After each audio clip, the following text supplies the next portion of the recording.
Thank you, Sharikat. I'm sorry, Honorary Joe. So welcome to 52 Living Ideas, everyone. I am filling in for Joe tonight. So tonight, what we are doing is we are studying Dao De Jing. We're continuing with this study, and we're doing chapters 54 and 55 tonight. So I just wanted to start off by saying a couple of rules. I think most people know them, but for new people, number one is if you want to speak, you raise your hand in Zoom, or you can type exclamation point in the chat. Rule number two is keep on topic. Rule number three is to be brief. And rule number four is to speak your mind, but be courteous. So we're going to begin by reading our favorite translations of chapter 54 of Dao De Jing. And then after everybody finishes reading their favorite translation, then we will have comments on the translation. And then we will move on to chapter 55. And we will do the same thing. We will read our favorite translations, and then we will comment on them. So, so for anyone that wants to read their favorite translations, you can type exclamation point in the chat, or you can raise your hand in Zoom.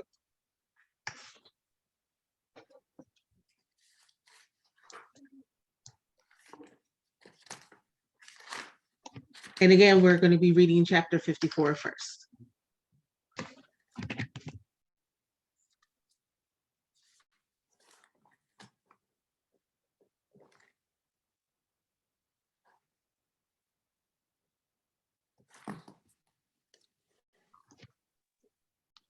All right, guys, don't be shy. Go ahead and type exclamation mark. We have David, followed by Margarita. Yes, yeah, just trying to figure out which one to use. So don't want to also step on other. So let's try for 54, the thing in English. I think that's one that we've enjoyed a lot. Oh, I can see a table. We're going to have a table again, hopefully from Jason. So, okay, it starts. What is firmly established cannot be uprooted. What is firmly grasped cannot slip away. It will be honored from generation to generation. Cultivate virtue in yourself, and virtue will be real. Cultivate it in the family, and virtue will abound. Cultivate it in the village, and virtue will grow. Cultivate it in the nation, and virtue will abundant. Cultivate it in the universe, and virtue will be everywhere. Therefore, look at the body as body. Look at the family as family. Look at the village as village. Look at the nation as nation. Look at the universe as universe. How do we know the universe is like this? By looking.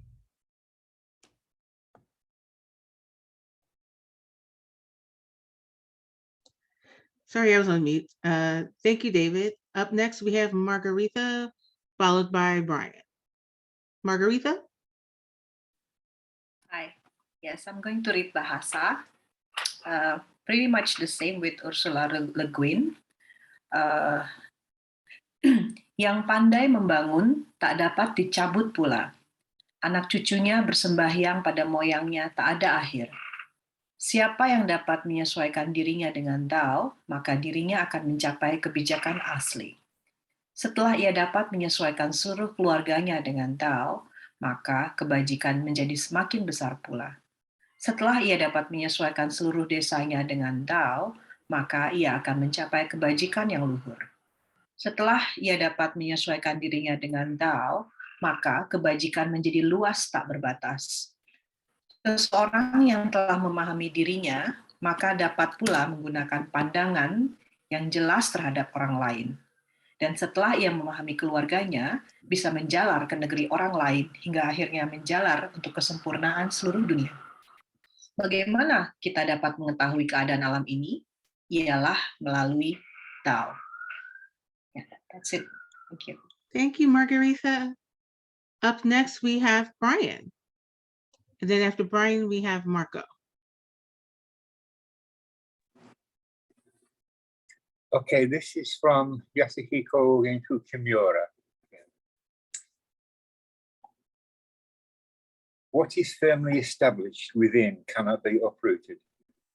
What is firmly embraced within cannot be disengaged. The Tao, thus firmly established and embraced within you, will be respected for generations to come. Cultivate the Tao in your character, then its virtues will be genuine. Cultivate the Tao in your family, then its virtues will abound. Cultivate the Tao in your community, then its virtues will endure. Cultivate the Tao in your country, then its virtues will flourish. Cultivate the Tao in the world, then its virtues will pervade. Therefore, you can observe the virtues of the Tao in your character if you cultivate it in your character. In your family, if you cultivate it in your family. In your community, if you cultivate it in your community. In your country, if you cultivate it in your country. And in the world, if you cultivate it in the world. How can you know how the state of the world is? Simply by thus observing. That's it. Thank you, Brian. Up next, we have Marco. This is the Stephen Mitchell. Whoever is planted in the Tao will not be rooted up. Whoever embraces the Tao will not slip away. Her name will be held in honor from generation to generation. Let the Tao be present in your life and you will become genuine. Let it be present in your family and your family will flourish. Let it be present in your country and your country will be an example to all countries in the world. Let it be present in the universe and the universe will sing. How do I know this is true? By looking inside myself. Thank you, Marco. Anybody else want to read their translation?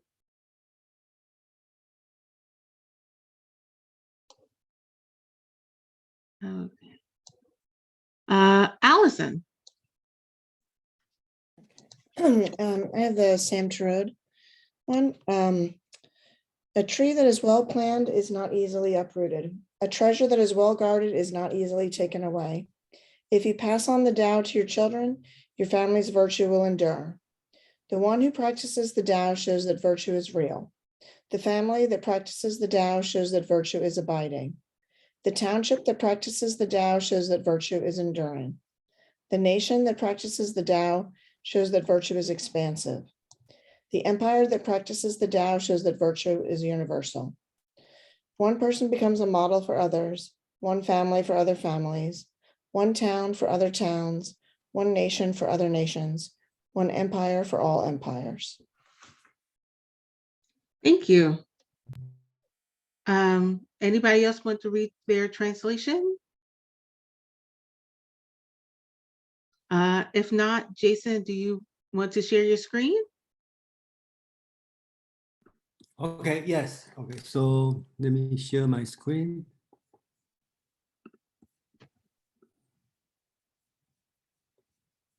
Okay, I think this one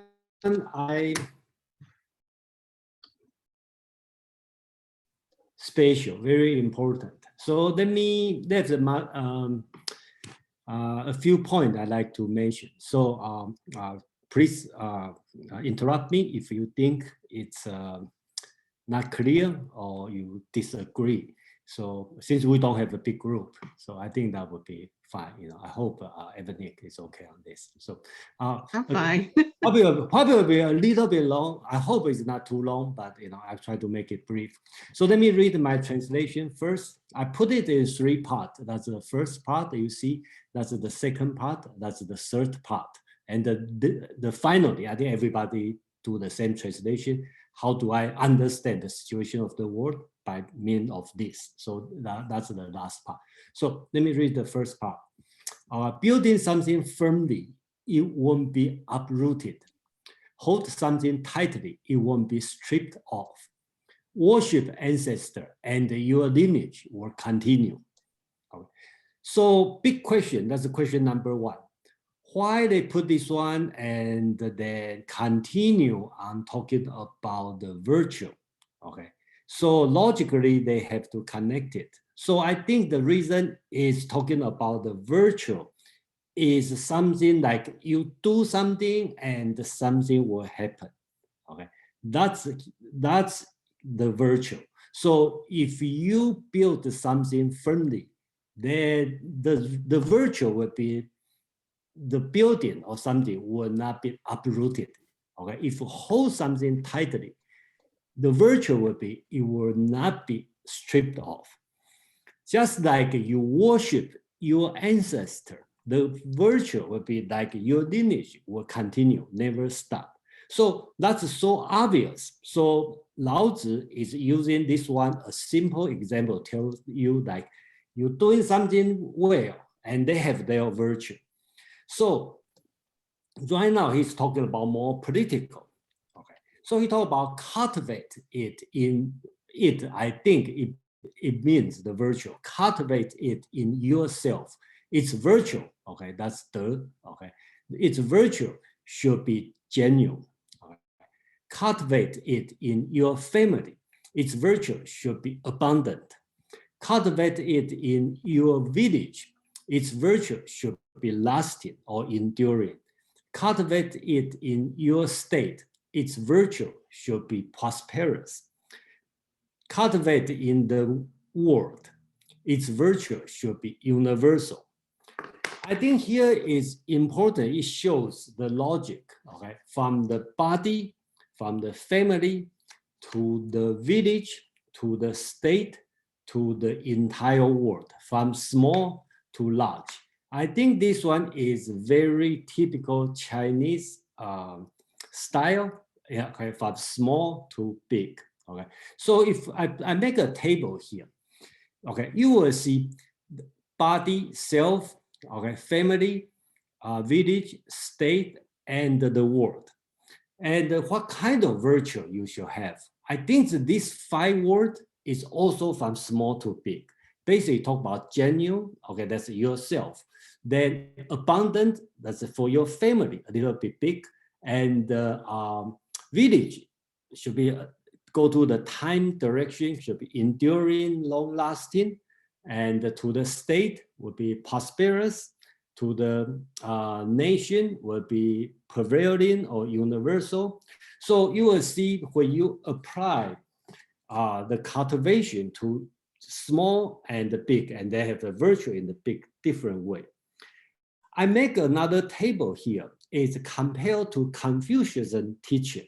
Okay, so I think in the next year, the first Asian philosophy meetup, I'm going to introduce so-called great learning. Okay, that's very important Confucianism teaching. Okay, basics, they follow the same logic from the self, from the family, but Confucius, the great learning doesn't include the village, only from self, family, state, and the world. Basics, if you make a comparison, you will see in Confucius' teaching is they are pursuing something like a perfect. Okay, so in Confucius' teaching, instead of talking about genuine for yourself, you talk about cultivate. You gain more knowledge. Okay, and for the family, in Confucius' idea, you have to regulate your family. Make sure your family there's no quarreling. You know, the relationship is nice. If you can imagine your family drama, okay, in the big, they try to avoid this. And for the state, in Confucius' idea is govern the state, okay, make everything right. And then for the universe, okay, for the world, the many nations, you know, the entire China, in Confucius' idea is pacify the world. That means no war. Okay, they want everybody in peace. Oh, okay, so that's the idea. So I think you will see in Taoism teaching and the Confucius teaching, they are different. They are similar in the way from small to large, but the different in the way is Taoism is thinking about self, okay? Thinking about like look inward, okay? And the Confucius is thinking about what's the best situation, what's the perfect situation, perfectism, okay? So everything try to make it to a perfect. So Confucius teaching set a goal, and the Taoism set a de, so-called virtue, how we're going to do it. And this one is going to connect it to the third part of this chapter. So therefore, I'm going to read the translation. Therefore, you should, okay, right now is Lao Tzu teaching the prince what you should do. I see all the translation, including Chinese and English, basically talking about understand yourself so you can understand others, understand your family so you can know other family, understand your state so you know that. I disagree, okay, put this way.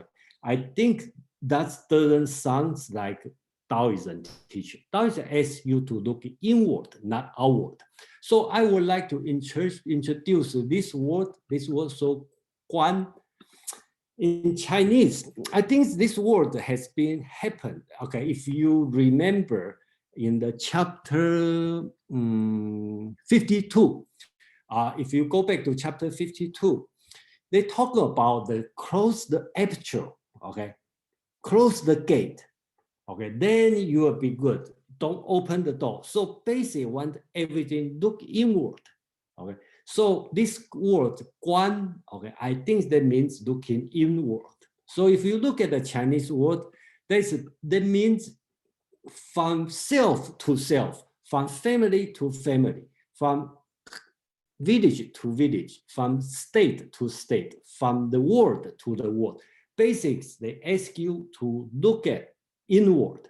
So I would like to translate as the way as introspect, okay? Instead of observation, looking outside, I want to translate this word as introspect.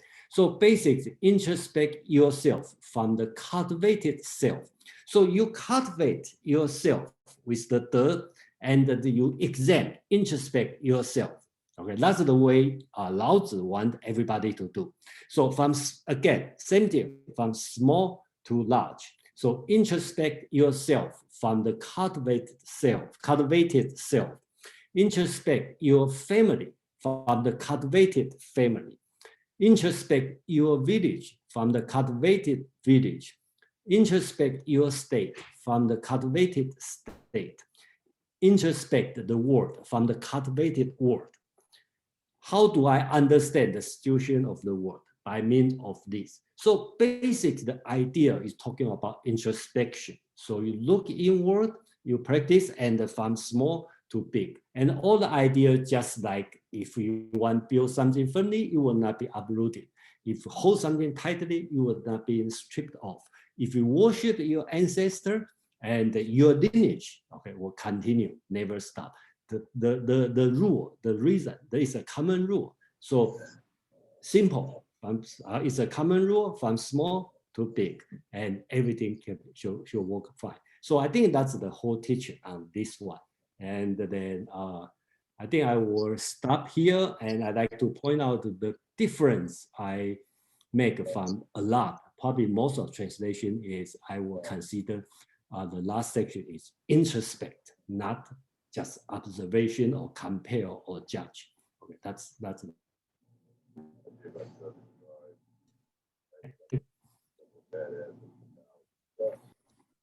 Thank you, Jason. That was amazing and awesome. So now we are going to have people share their thoughts on chapter 54. If you want to do that, you can either type exclamation point in the chat, or you can raise your hand in Zoom.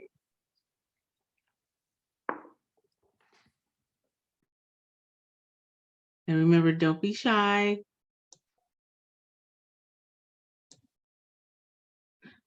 Doug, followed by Madeline. Well, Jason, I can't beat that. That was terrific. Okay. But I would say the Tao that can't be known, okay, that they talk about is the Tao we don't know.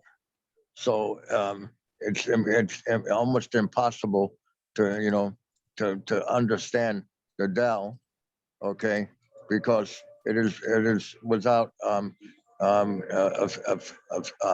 you know, it's there, but it's like invisible, okay. So the energy filled around us and so on. So that's part of what you're talking about. So then it goes to family, and it goes to generations of generations, and becomes very complicated the more you go on with it. But you know, that's what I would say. The unknown Tao. Thank you, Doug. Up next, we have Madeline. Yes, okay. Thank you, everyone. And thank you, Jason. That put your translation kind of put a new spin or anti-spin on the whole thing. I'm wondering about the word cultivate in your translation in the final lines. I'm wondering if what this is saying would be something along the lines of, therefore, make your own inward comparison of the actual village with what you think a village is, or with the ideal village. Is that what cultivate would mean?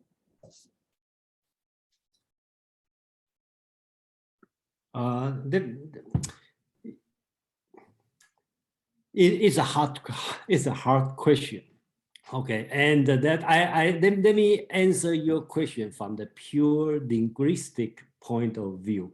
That word so-called, let me share my screen here. Okay. Okay, so I think what Madeline talked about this one, okay, that's cultivate yourself. Okay, and so basically, if you look at this 1, 2, 3, 4, 5, okay, from the body to the nation, you see they start with this word, 修. All right, that means in general, we translate as cultivate. And this word is very Confucian word, because the Confucian word. So first, let me answer the question, Madeline's question in the linguistic point of view. This word means cultivate, practice, exercise. For example, like if you are in the religious, practice. Hold on, sorry. If you are in the religious practice, that means you have to cultivate. If you are a monk, okay, you will use this word adopt, because every day you do the meditation. That's the words called 修. Okay, so if you are a mystic, Taoism, shaman, okay, so you have to use this word. So that's the meaning of this word, very rich. Basically, you are doing something on that.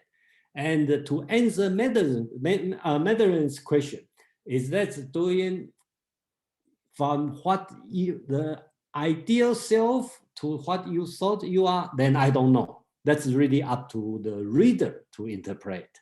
So if you ask me, how do I think? I think it's introspect yourself, I think. Can you just thinking, but in the Confucian thinking, just 1 minute. In the Confucian thinking, this word probably means compared to the ancient sage. Okay, so when I do cultivate myself in Confucius' point of view, he probably means I'm looking at myself and then look at ancient sage king.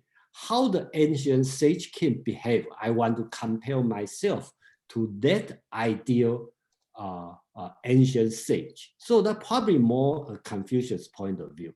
But for the Taoism point of view, probably more introspect. That's my own interpretation, and then that's open to argument or what I'm saying. So yeah, that's what I like to say. I hope I answered the question. Oh. Yes, you, thanks. Madam. Oh, sorry. Thanks, Jason. Sorry, Madeline. I didn't mean to interrupt you. Up next, we have Katie, followed by Nikolai. I hope I pronounced that correctly. Please correct me if I did. Katie.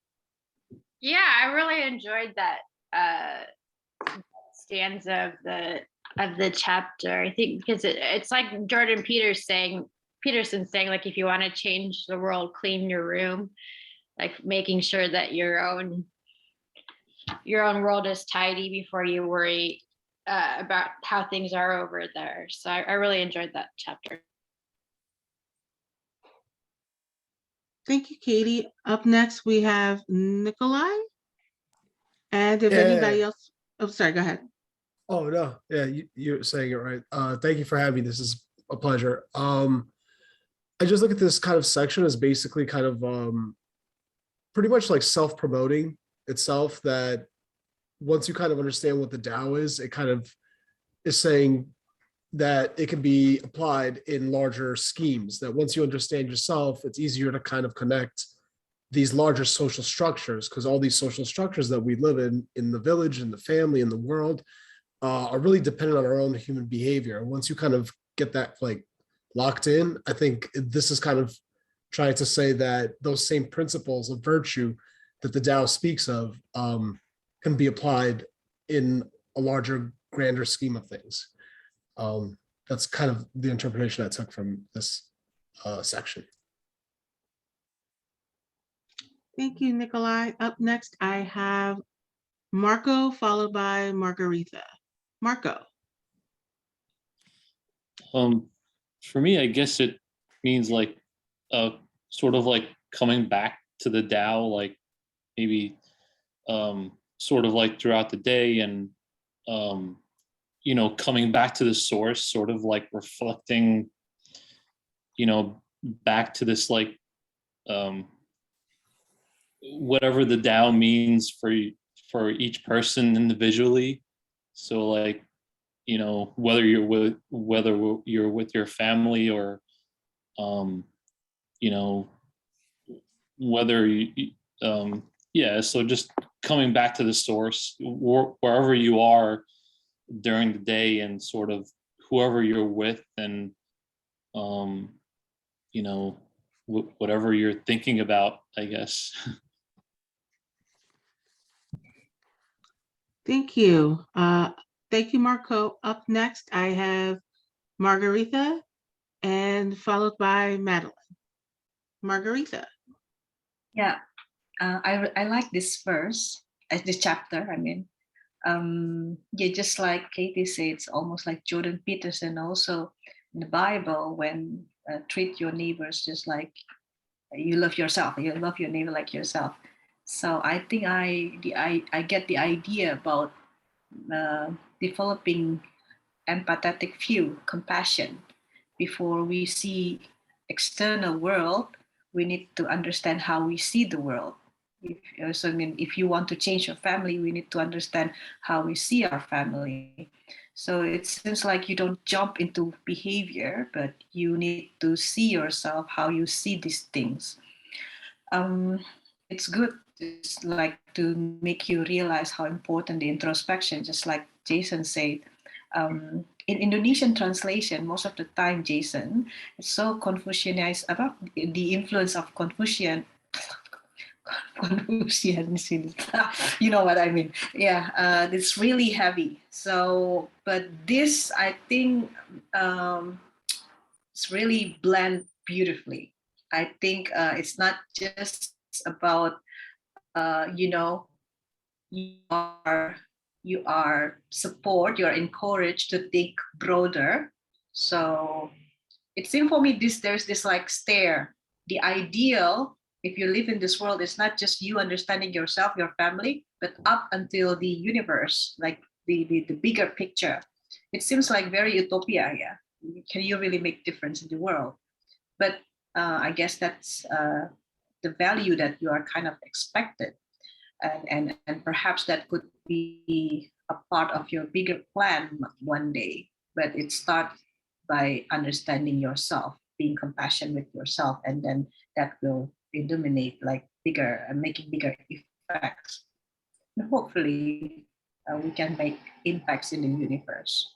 Yeah, that's my take from this. Thank you. Thank you, Margarita. I love the part where you were talking about knowing yourself and being compassionate with yourself. And I think that's true. I think a lot of times when people are kind of like abusive or mean to other people, it's because they're mean to themselves and they don't think of themselves, they don't see themselves as I think God or source creates them. So I think that's a really good point, because if you're compassionate with yourself, you will be compassionate with other people. So great point. Up next, I have Madeline, followed by Allison. Madeline. Okay. Well, I liked this. I felt this sort of sense of relief come over me when I was reading, basically because it's saying the part where it's just basically going through the list and just saying, take each thing for the type of thing that it is. And it reminded me of emergent orders of evolution. So instead of saying, you know, oh, a person should be like the state or a village should be like the emperor, it's kind of saying, don't compare apples to oranges, but do compare apples to apples.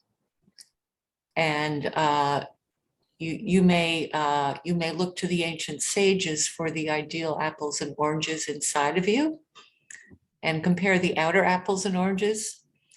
So block this metaphor because it also reminds me of emergent orders of evolution, and not sure how that would relate to apples and oranges, but it does seem as it goes through different levels of, I guess, really accretion of populations. The structure changes and the type of thinking about it changes.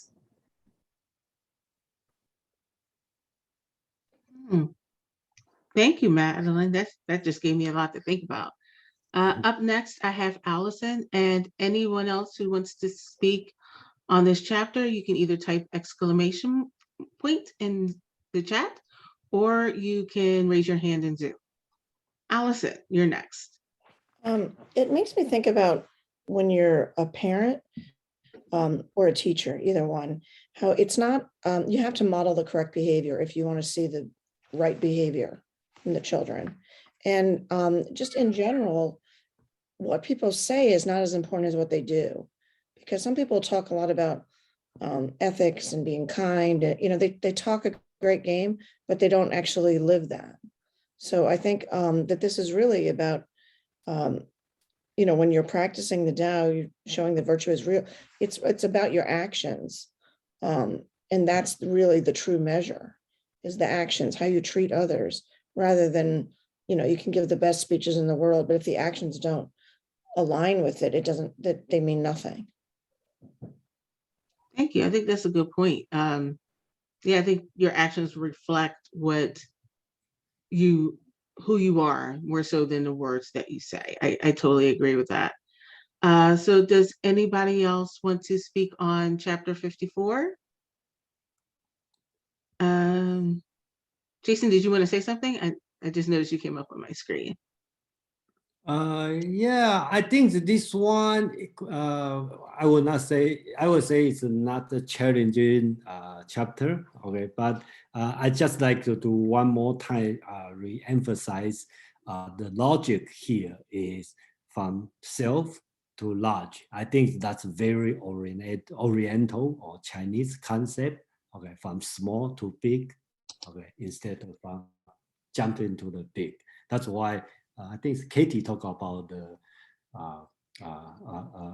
Jordan Peterson talked about love yourself, then you can love your neighbor. Clean your room before you do set a big goal. You clean your room, clean your house, clean your street, then you clean the country. So I think that's the very Asian way of thinking. Yeah.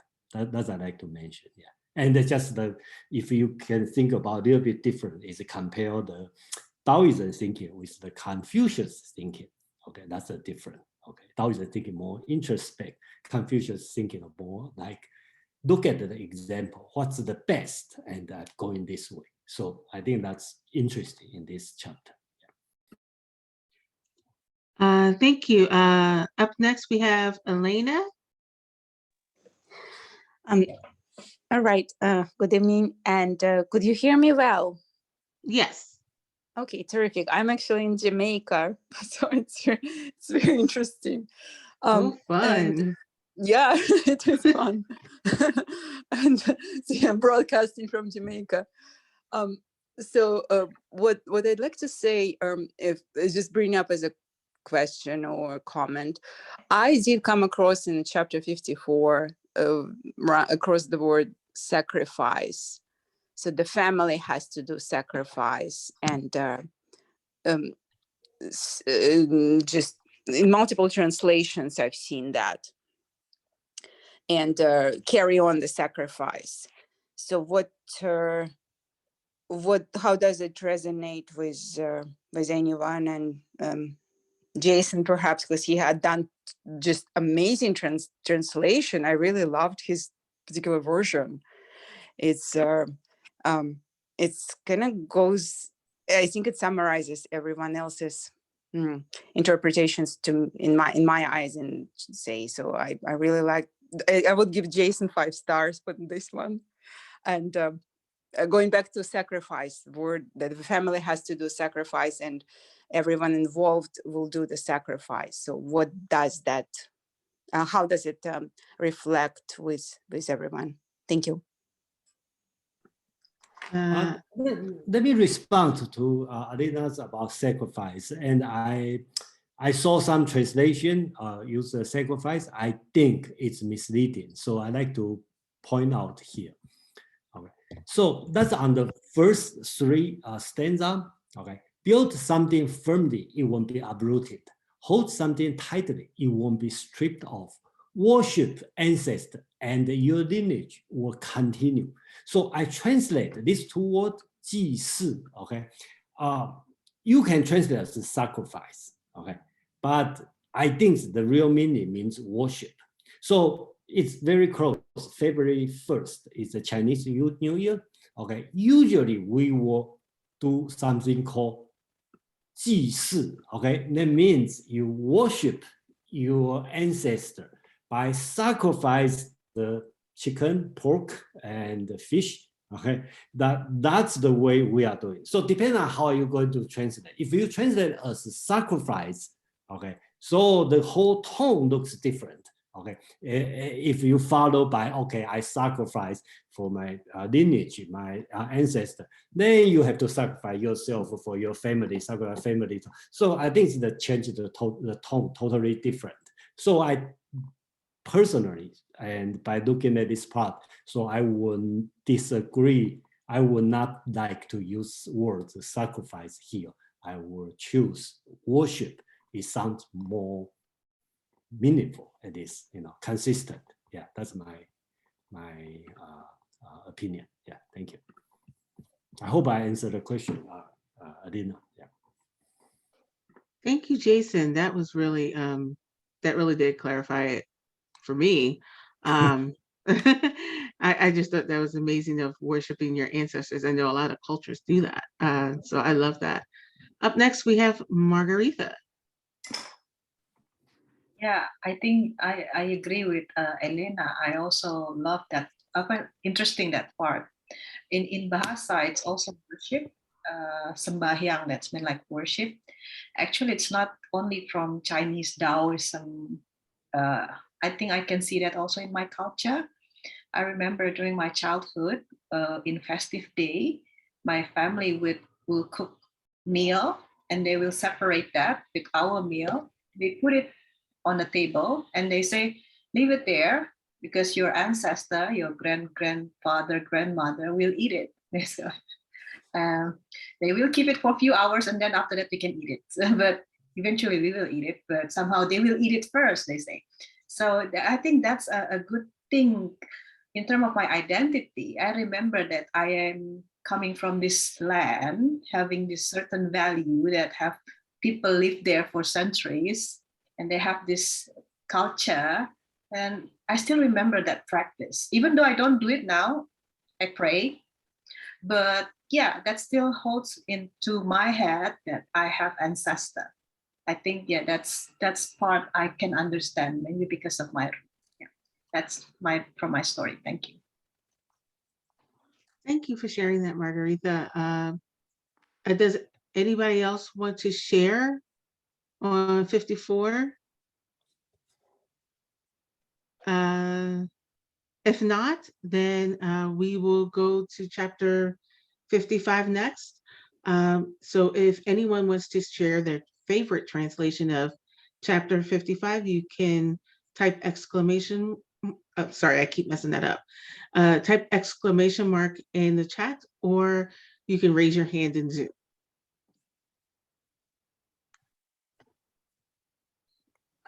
Lou, followed by David.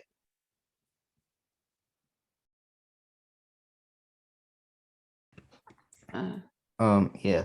So my name is Lucinus. I'm sorry, I thought that was your last name. My apologies.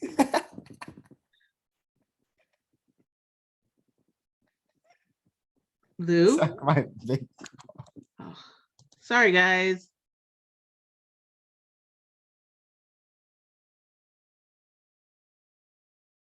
Oh, shoot.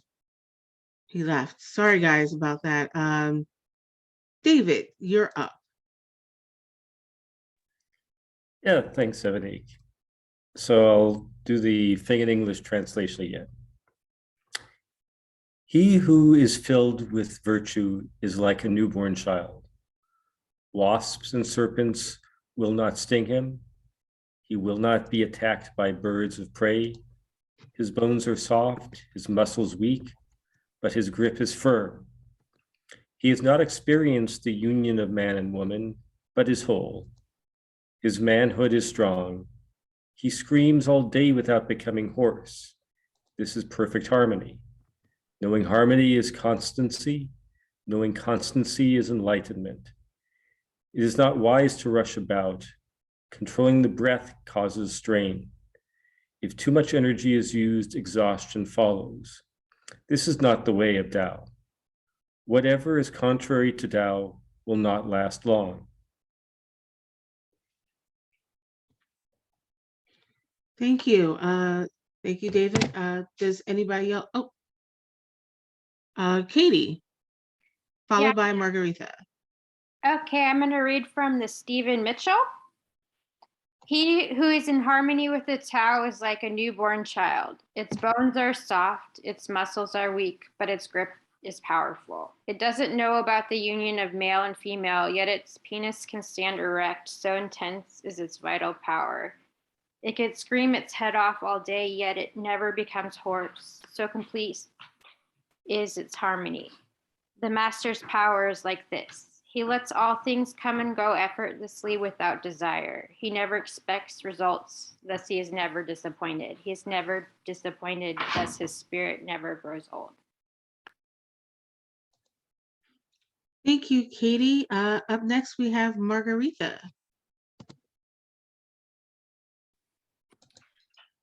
I must admit, I don't really understand this translation, but I will read it first. Seseorang yang luhur kebajikannya memiliki sifat yang sama dengan bayi. Tawon dan kalajengking tidak menyengat. Ular berbisa tidak mematuk. Binatang buas tidak menerkam. Burung elang dan raja wali kukunya tidak mencengkram.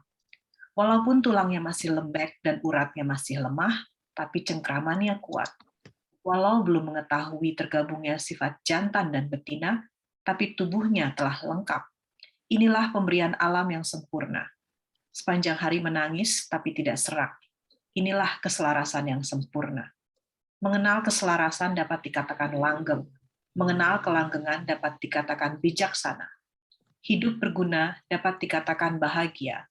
Hati yang berkuasa atas nafsu boleh dikatakan kuat. Yeah, that's for me. Maybe later we can discuss. Thank you. Thank you, Margarita. That was beautiful. I always love when you read your translations. So does anybody else want to read their translation?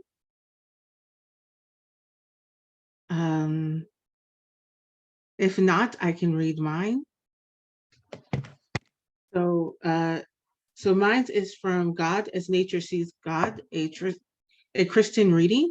And this one is by Roger Mabry. So 55. One who is filled with goodness is like a freshly born infant. Wasps, scorpions, and snakes will not bite her. Wild beasts will not attack her, nor will birds of prey pounce on her. Her bones may be fragile and her skin soft, but her grasp is firm. She does not recognize the union of male and female, for she only knows it to be as an undivided whole. This is the essence of perfection.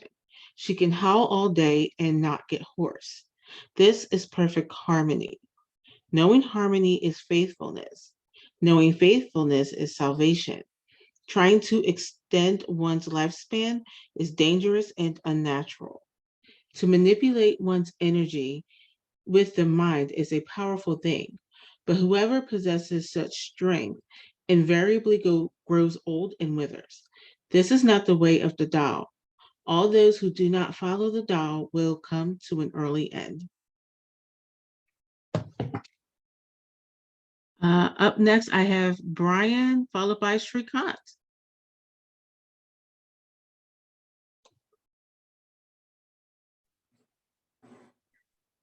Brian, let's see.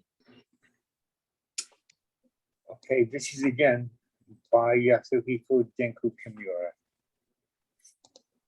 He who embodies the fullness of the Tao is like a ruddy infant.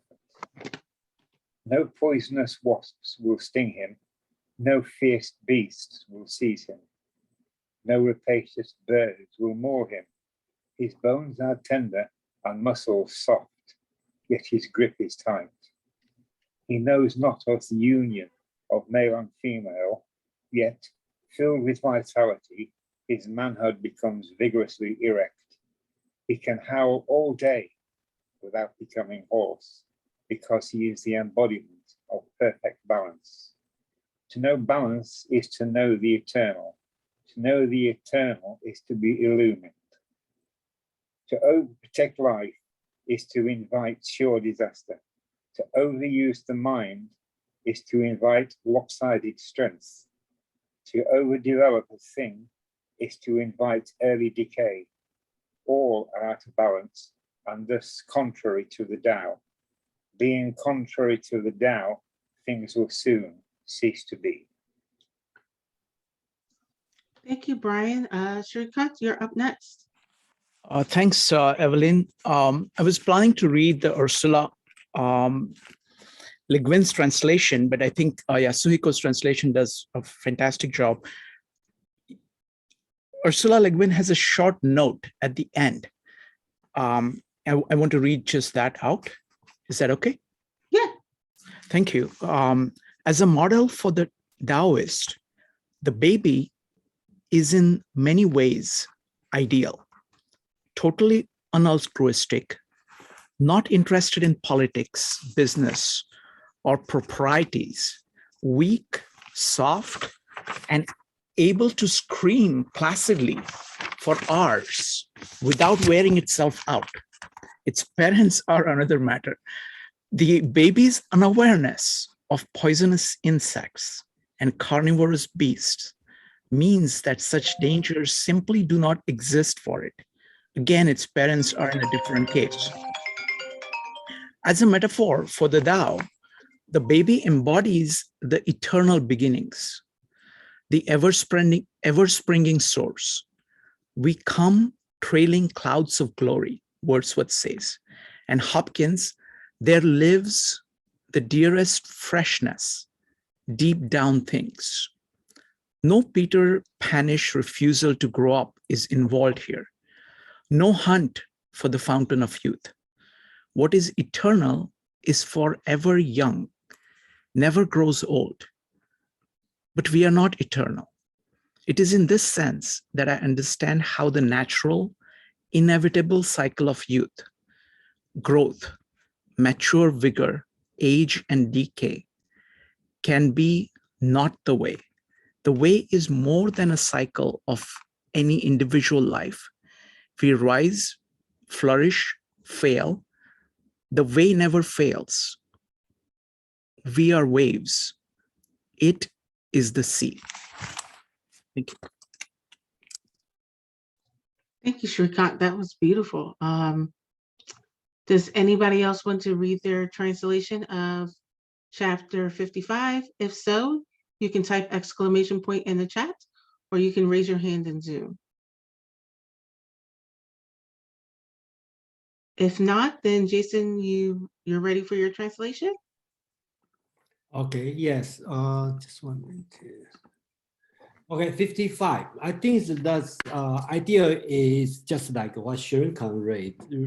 Just read. Basically, use baby, newborn baby, okay, as a example. Okay, so in the base, I think this chapter is very different from the previous one. Previous one is talking about more political, how to pacify the world, how to understand the world from self to the family, to the village, to the state, to the world. This one is more talk about the self, about related to Chinese medicine. Okay, so how to take care of yourself. So look at the newborn baby.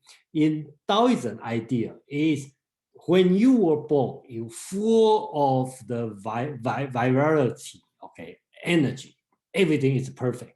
And during the time you just wear out, the day you get old, the day you die. So the practice of health is preserve what you have as a baby. Okay, so that's what he tried to tell you on this one. So I'm going to say that those who hold the richness of virtue are like a newborn baby. Here they use the word de again. Okay, so we talk about the virtue. Okay, different. This virtue, even the same word in Chinese, and then but they have a different implication.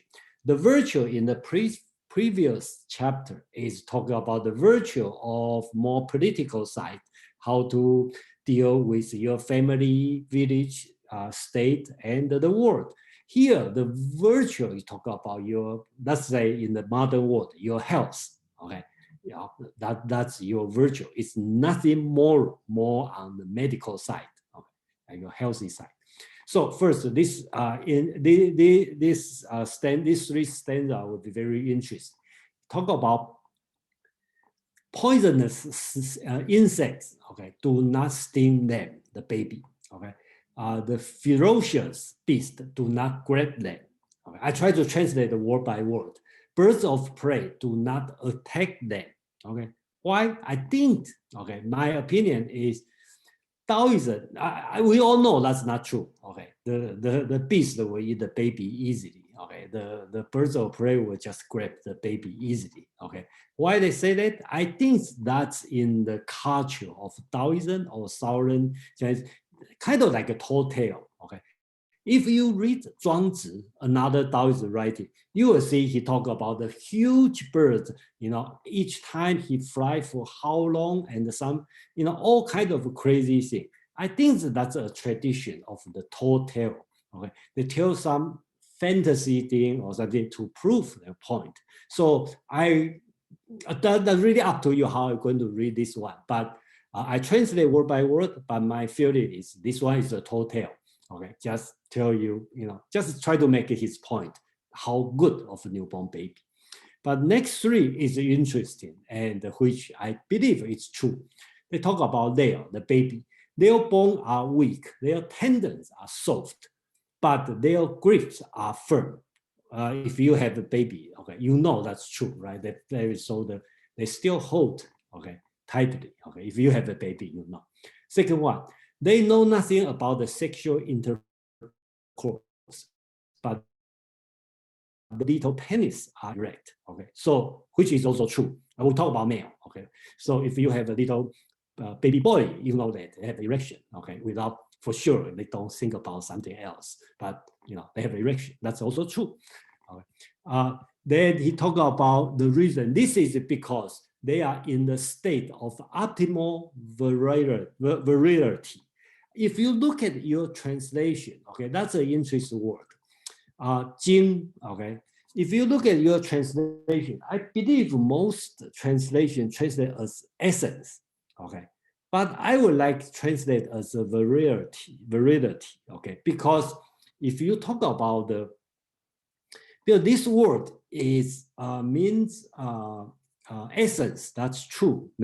If you deal with metaphysical. But if deal with Chinese medicine, okay, this word also means sperm, okay, or seeds, okay. So if you translate as essence, it's very strange. You put together and they talk about baby penis erection. It definitely related to sperm or male virility, okay. So I would like to translate because so let's think about like the old man and the baby, right? I think if you think about this one, the old man has erection dysfunction, and then young baby even know nothing and have an erection. And I think that's he tried to compare. So this word Jing, I would suggest translate as a virility. Okay, and at that point, sorry for the ladies, and that time they only think about male. Okay, so that's the translation I would do. And the third one, they cry all day but never get hoarse. I think that's true. If you have a baby, never see the baby get hoarse, right?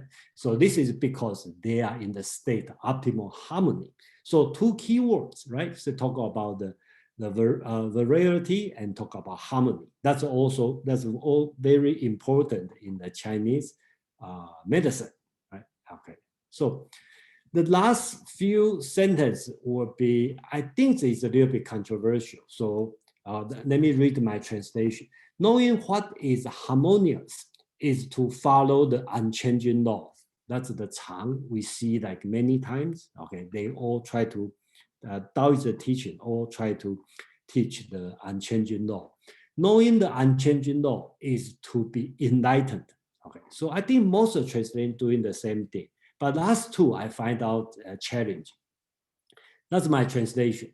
Nourishing your life is to show a good omen. Directing qi by the heart mind is to gain strength. But I see all the translation translate this last two sentences as excess living, okay, is bad omen, is not good. And if you use too much of your qi, is kind of force your body, it's not good. I see this kind. I'm not convincing. Okay, that's the right translation, and I'm not saying they are all wrong, because I look at a lot of Chinese interpretation. They all talk about these two things are not good. But I just not convinced, because this word xiang in general means good omen. And then this xiang has happened in Dao De Jing 3 times. And they call not xiang, that means bad omen. There's no way I can accept you call this word is a bad or ill omen.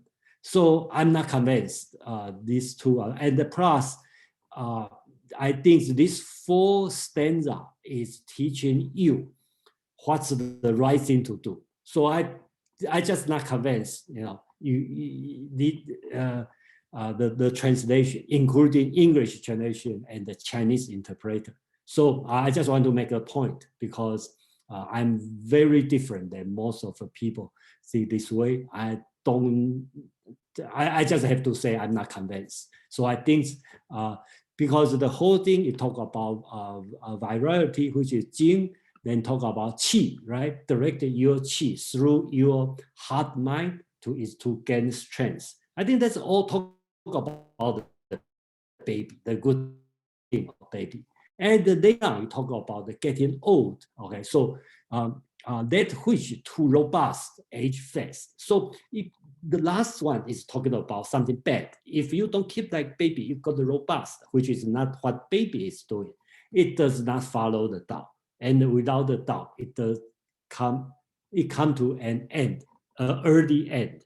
So I think that's the whole thing layout is start from the De, and this De is not political. It's more on the health, okay, your body side. Okay, so just like a baby. So talk about the baby, which is, I believe is not true, a total. It's not the beast, the ferocious beast will not grab him. The birds of prey will not attack him. And they talk about the bone is soft but hold tight. Don't know nothing about sexual intercourse, have an erection, and crying all day and never get hoarse. Then you talk about like what do we learn from this? Okay, the unchanging law, enlightenment, and then nourish your life and direct your chi through your mind, heart. Okay, to direct your chi, make you gain your strength, but never got robust because you age fast and that you come to early end.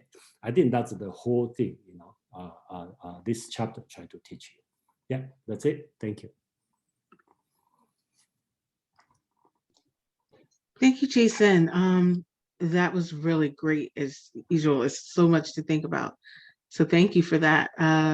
So up next we have Nikolai, and for everyone, if you want to comment on chapter 55, you can type exclamation point in Zoom, or you can type exclamation point in the chat, or you can raise your hand in Zoom. Nikolai, you're Hello. up. Thank you. Took notes this time on what I wanted to say, so I can be a little bit more consistent here. So I think what's being said in the very beginning kind of section with the insects, beasts, and birds, I think that's kind of like an example of just like outside chaotic forces, right? Like a bus hitting you, right? That would be like a modern day equivalent, I guess. That's kind of how I interpret it, is that this whole section is kind of speaking on the mindset of a child, and how if you have that same mindset of, you know, like in previous passages, it speaks on, you know, forgetting knowledge and stop asking the question, what is the difference between yes and no?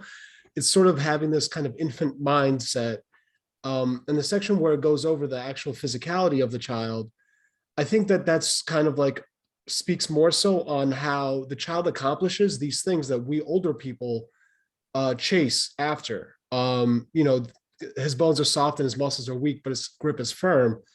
You know, our older kind of attitude towards that is to build muscles, become physically strong so that you can have that grip. The whole section about the child's, you know, private parts, you know, that's something else like older people really like to get into, that they're like, oh, that's really important to me. And if you look at kind of like all these things, I think it speaks to how the child doesn't try to do any of those things. It doesn't try to have an erection. It doesn't try to have a firm grip. It doesn't try to kind of get itself to sort of yell all day long. It's not in the process of being in of completing a goal. It just does what it does without effort. And that's kind of, I guess, how the last stanza and kind of like says the same thing, is that, you know, using all that energy to try to accomplish these goals is what ruins you. And it speaks to a lot of other sections as well. So that's kind of how I saw those two things differently, I guess. Thank you. When you were talking about the effortlessness, I was thinking of Wu Wei, and I'm probably going to butcher it, but you know, it's like, it's not in action, it's effortless action. And it just made me think of that when you said that. So thank you. So up next, I have Madeline, followed by Shrikant and Katie. Well, the description of the baby, it actually reminded me of yin and yang. There are all the different qualities of softness and also the ones of firmness, and that the combining of both is what results in the whole and the harmony. And Yeah, so I thought that that was what the description was aiming at. Was to discuss the integration of yin and yang.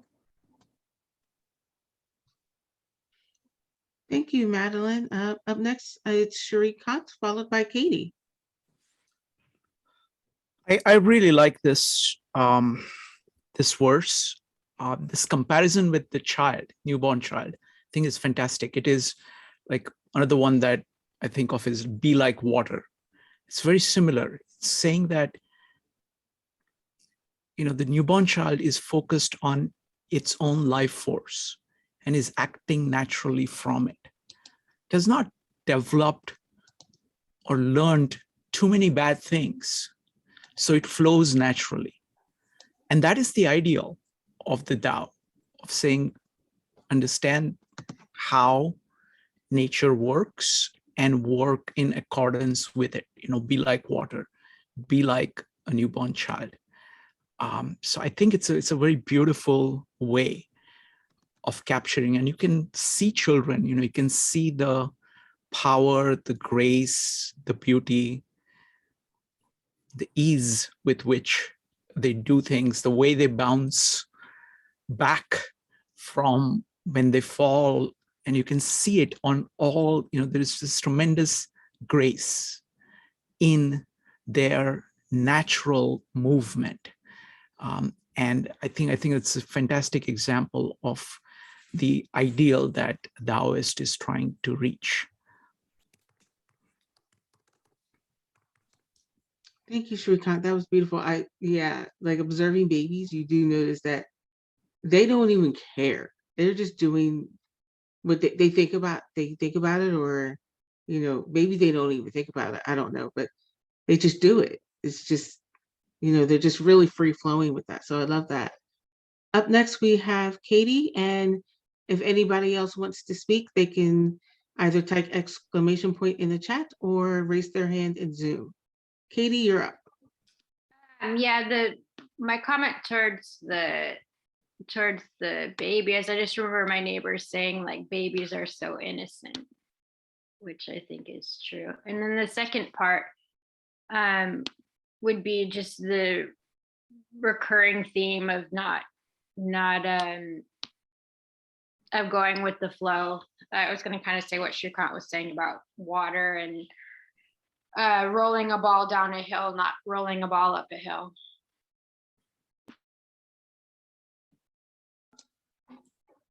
Thank you, Katie. Does anyone else want to speak on chapter 55?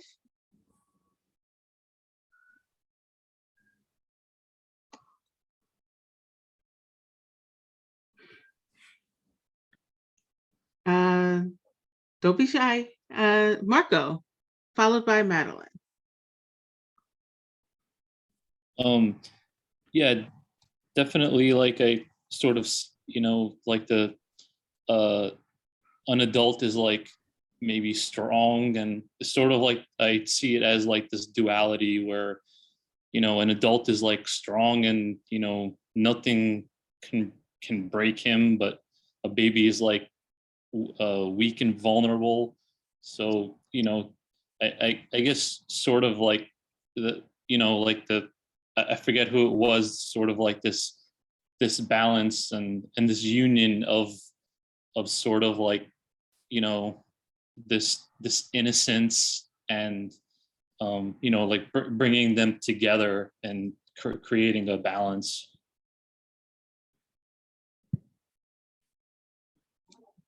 Thank you, Marco. Up next, we have Madeline. This reminded me of a couple of other of the verses. One was 43, which is very short and ends with, teaching without words and work without doing are understood by very few. And I also did go hunting back to find the reference to the other piece that had a reference to a child, and that was 20.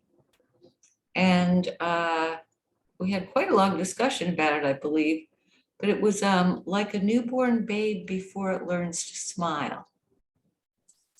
And so it's talking about I believe in that one, not just a primal state of innocence, but someone who's not really attached to society. It's not attached to the ways of the world, as I recall from 20. So basically, I think that just putting together 20 and this one would be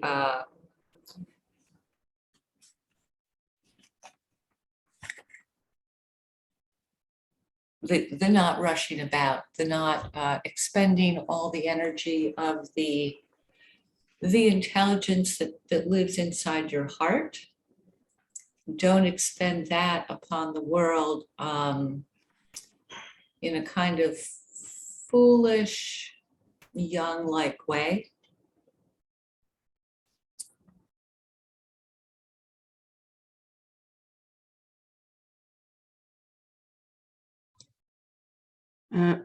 Madeline, are you finished or?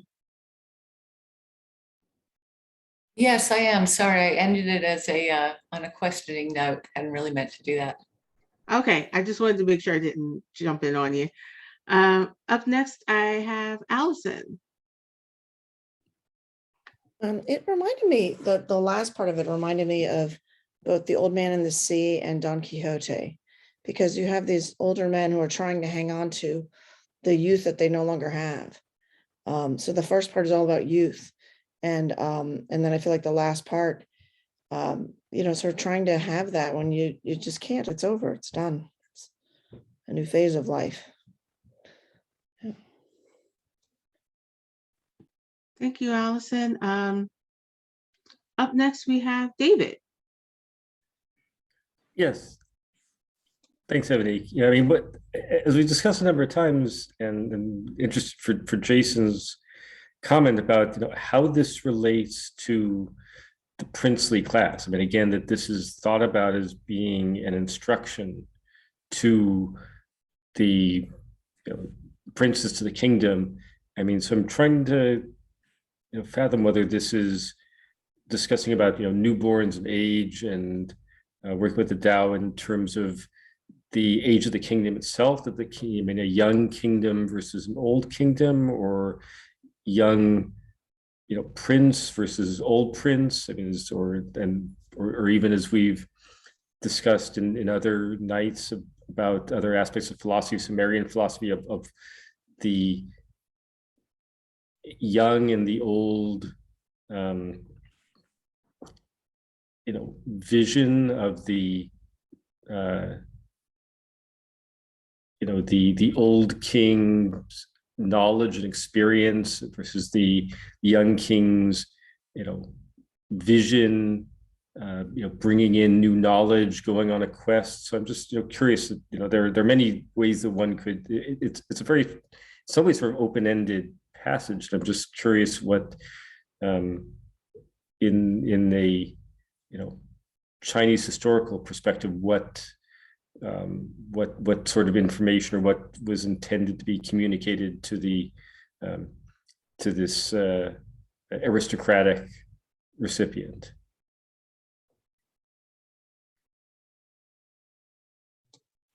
Jason, do you want to answer that, or? Well, I think thank you, David.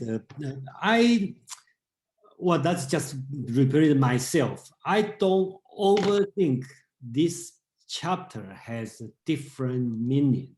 I just think this one is talking about maintaining your good health. And of course, when maintaining good health also have, in Taoism thinking, also have its moral meaning. Okay, so in Chinese culture, okay, the Chinese medicine, morality, political harmony, they all in the same rule. So the way you maintain your health is also the way you maintain your family. Also in the same way you maintain or govern your state. Okay, so if you put this one as fundamental, right? So everything about the harmony, Okay, no conflicts. Unlike we talk about in Western culture, we talk about check and balance, which is a bad idea in Chinese thinking. Okay, so in traditional Chinese thinking. Okay, so if you think of you want to put everything is harmony, yin and yang, which has a different force, but we have harmonized them together. That's good for your body. Okay, but they have a moral sense because when you behave, you also try to harmonize. Okay, your behavior. Okay, with your relationship, when you're doing in the company, manage your department, you're doing the same way. So I think they all in the same rule. But specifically in this chapter, I think they talk about the Qi, okay, Jing, which is virality, okay, or you want to call it the essence, okay, Jing, Qi, Shen, which is so-called three treasures in Chinese medicine. So I would like to translate as you could call it the sperm, or you call it the virility, and the qi. Right now, everybody knows what's qi, and the shen, which is spirit, from this immaterial to from material to immaterial, right? From the very material, which is your seed, okay, your variety, to qi, a little bit less material, which is your breath or something running in your body, and to the very immaterial, which is a spirit. Okay, that's the three so-called three treasures. Here, I think this chapter talks about two. Okay, so I think if you want to look at this one, I think it's talking about how to maintain your good health. But of course, in the Chinese traditional thinking, maintain your good health. The way to maintain your good health also is to behave well.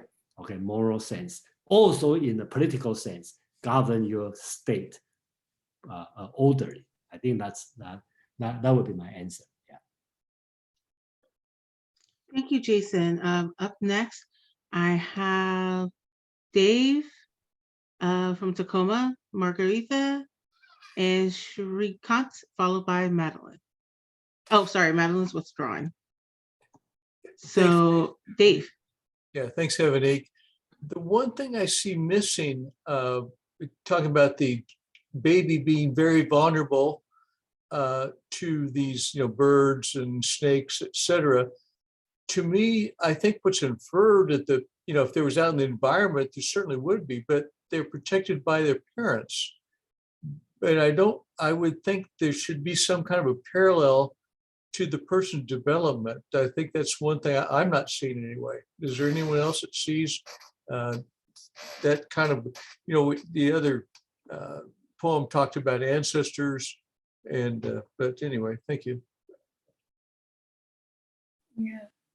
I actually agree. I almost will say this, like Dave said, even though baby does not making any effort not to be bitten, not to be scratched, but the mother will protect. So there's this, I see it as a potency, even when we are weak, but the nature have its way to take care of us. Certain years in our early years, mothers will take care of us. And then we have this potency into virility, into growing. Nevertheless, baby, just like Srikant say, they don't put too much effort. So it's like flexible. Because they're flexible, they grow. But when we become too strong about something, we're actually going to be ruined and we destroy ourselves. So what I take, just like Dave said, and also Srikant, I agree that there's this potency in us, and it's okay because the nature will take care of this potency as if like we're a baby. Yeah, something like that. Yeah, thanks. Thank you, Margarita. Up next, I have Shrikant, followed by Katie.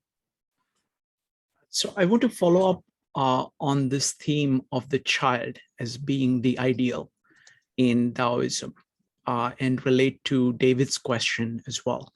Like when you look at, so I want to take it in two different ways. One, we studied Ascent of Man by Jacob Bronowski, and he talks about the longest childhood, that the hallmark of human beings is a long childhood. And I see that as an ideal very clearly in Taoism throughout. So a sage is childlike. He is very natural in how he's taking in stuff and how he's reacting. You can see that in, like Jason was talking about health. You know, you can see, like, the great thing about New York is that it has Chinatowns. It has several Chinatowns. It has the largest population of Chinese outside of the Far East.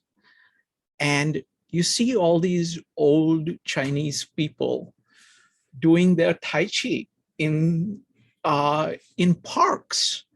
And the way they move is like children. Like, many of them have maintained that kind of flexibility and that kind of fluency in their bodies. And that's part of an ideal, not just in health, but how they relate to each other within family. So it's an ideal which is a general ideal, the childlike ideal. The thing that sage has, in addition to the child, is that he's able to act like that and be effective in the world, to understand how the nature is flowing amongst people across social structures, political structures, and be able to deal with that like a child. Do it without force, by this Wu way of seeing, okay, what is the natural path here, and act according to that. Use inspiration, you know, of his own character to smooth things over. So this kind of childlike way of functioning is an ideal, and that is scaled up quite a bit in Taoism. Thank you, Shrikant. I totally agree with what you said about being childlike. I think it's a theme, it seems like, through a lot of religious, well, a lot of texts. I'll say a lot of spiritual texts. It's a theme of being childlike. It's in the Bible, and it's also, I think it's in the Gita too, where it's being childlike. And I think it's more of exploring and being willing to fail and being willing to try and not worry about messing up, but knowing that if you mess up, you can fix it. Like, a kid will know that they can mess up before somebody tells them that that's wrong, and they will just work until they get it to where they want to. They don't think about it. So I love that. So thank you. So up next, I have Katie, followed by Dave. Yeah, I would link it to last week's, where it says the Tao gives birth to all things, nourishes them, maintains them, cares for them, comforts them. That's where we had the discussion about where kind of my view of nature conflicted a little bit with their view of like the Tao nourishing things. But I think that's also like the maybe have like acceptance of the Tao too, that it's going to provide for you. It does conflict a little bit with my view of nature. Thank you, Katie. Up next, I have Dave.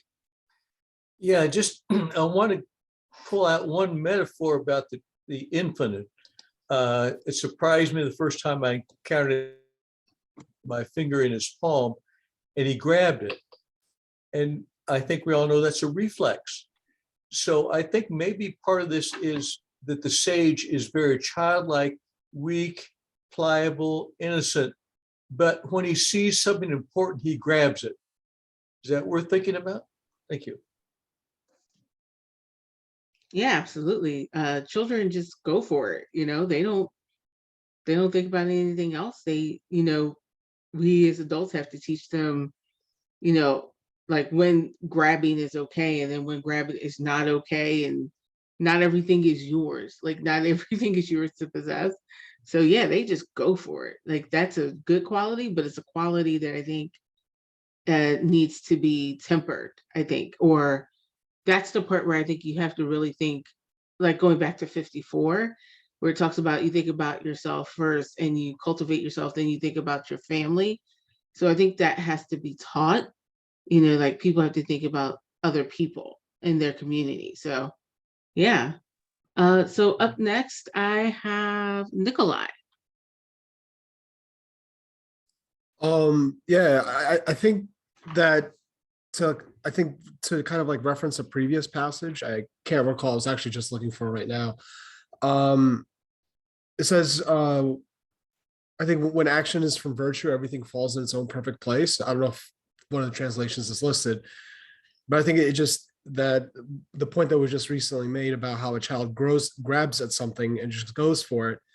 I think it speaks more to that the child's innocence, it has to come from a good place, and that's when it works out. It's not for want of kind of like seeing the world for, like I think there was a reference to like the sage kind of being able to apply that knowledge to kind of like an adult world. I think it's more so just about really making sure that you keep that child's mindset and kind of that purity. And that's why things work out for the way it does for a child, and why it has all the benefits and strengths it has without trying to have it.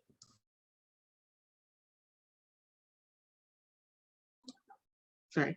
Thank you, Nikolai. I have a question for Jason, though. I wonder why Lao Tzu talks about a baby will not be harmed by wild beasts. Like, why does he use that metaphor, even though we all know it's not true? And I'm sure he knew it wasn't true. But Jason, could you speak a little bit on that? I think that's a tall tale, and that's a tradition for the Taoism. And if you know Taoism, probably different than the Confucianism thinking. Confucian is on the north, a little bit north, that day's north, okay, in the north side. And the Taoism happened on the south side of China. And I think their literature tradition is more on the tall telling. Okay, just like if you read the Nietzsche's Zarathustra, they talk about a lot of crazy things, right? I think I have this idea because this chapter, you talk about the beast never grabbed the baby. We know it's not true, okay? But he talk about this, but you know why he talk about this? He just try to make a point, okay? The baby is good, okay? Just make a point. And the same if you, because I also read the other literature, Zhuangzi, another Taoist writing, he talk about the chapter 1, talk about huge bird, okay? Every fly, one flap of his, the bird's wing, he flies 9,000 miles. There's no such a bird, okay? And he also talk about a person called Liezi, okay? He just can like travel around the world in a short time, which is not true, okay? They talk about big turtles can live 1,000 years, which is also not true. But I think the tradition want to talk about this. And another example, which most of people here probably not familiar, is so-called Qu Yuan, okay? That's another literature, okay, writing also happen in the same place. Like talk about the ghost, monster, all kind of crazy, the beautiful writing. But I that's a personal thing. I think it's probably the tradition. Okay, so they talk about this. And then that's why I don't overthink what he implied. I think just like a tall tale. Okay, just tell like, okay, just like this. So to make his point. But the second part, baby's penis erection, the great firm, and the cry all day, never get hoarse. I think that's true. We all know that. So he wanted to make the point here. And let me spend a few minutes talk about the baby.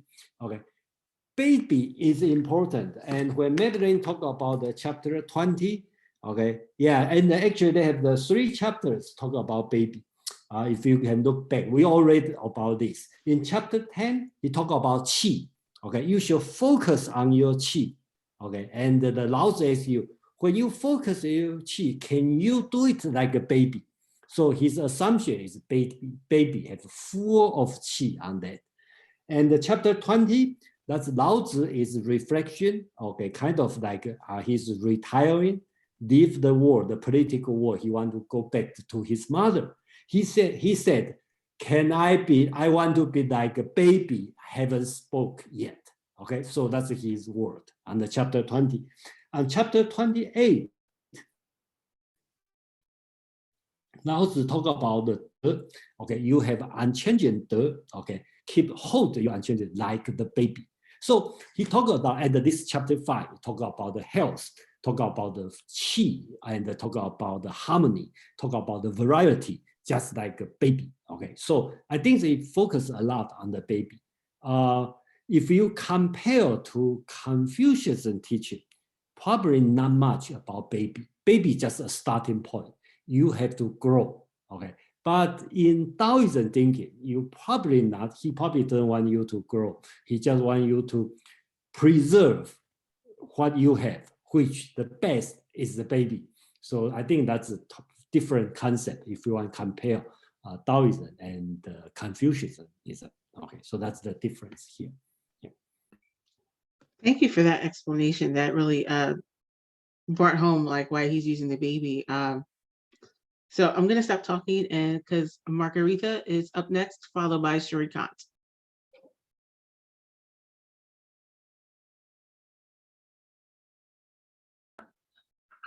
Yeah, again about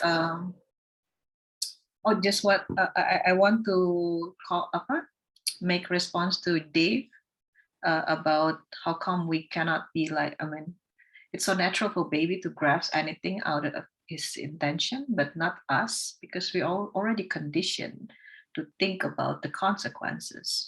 I think our learning, education, and parenting experiences have taught us that there will be consequences, and we kind of anticipate things due to that. And we cannot be natural anymore. And I remember Amon talk about unlearning. So for us in this age, I mean, after we grown up, it requires us to return to our initial phase. That requires us to let go some of the things that we've learned so far. It's not easy, including the pain and then the hurts. So, but because we're letting go, then we can be flexible.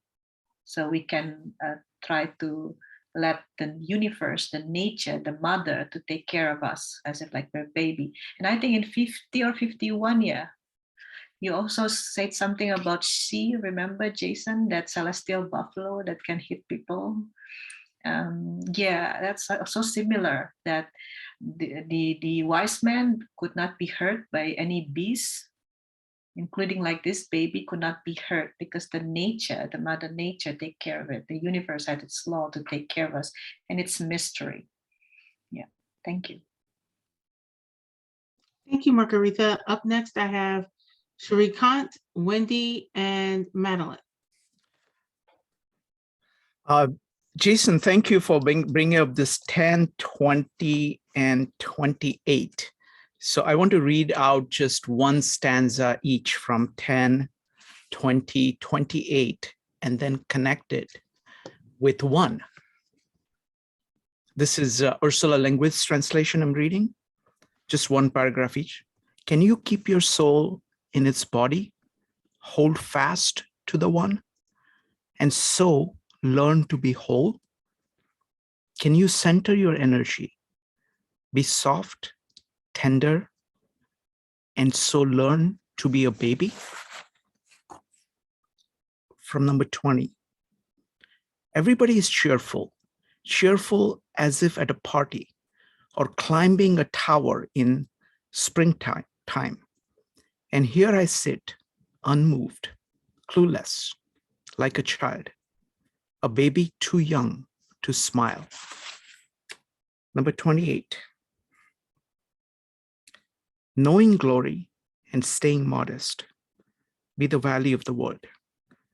Being the world's valley of eternal, inexhaustible power is to go back again to the natural.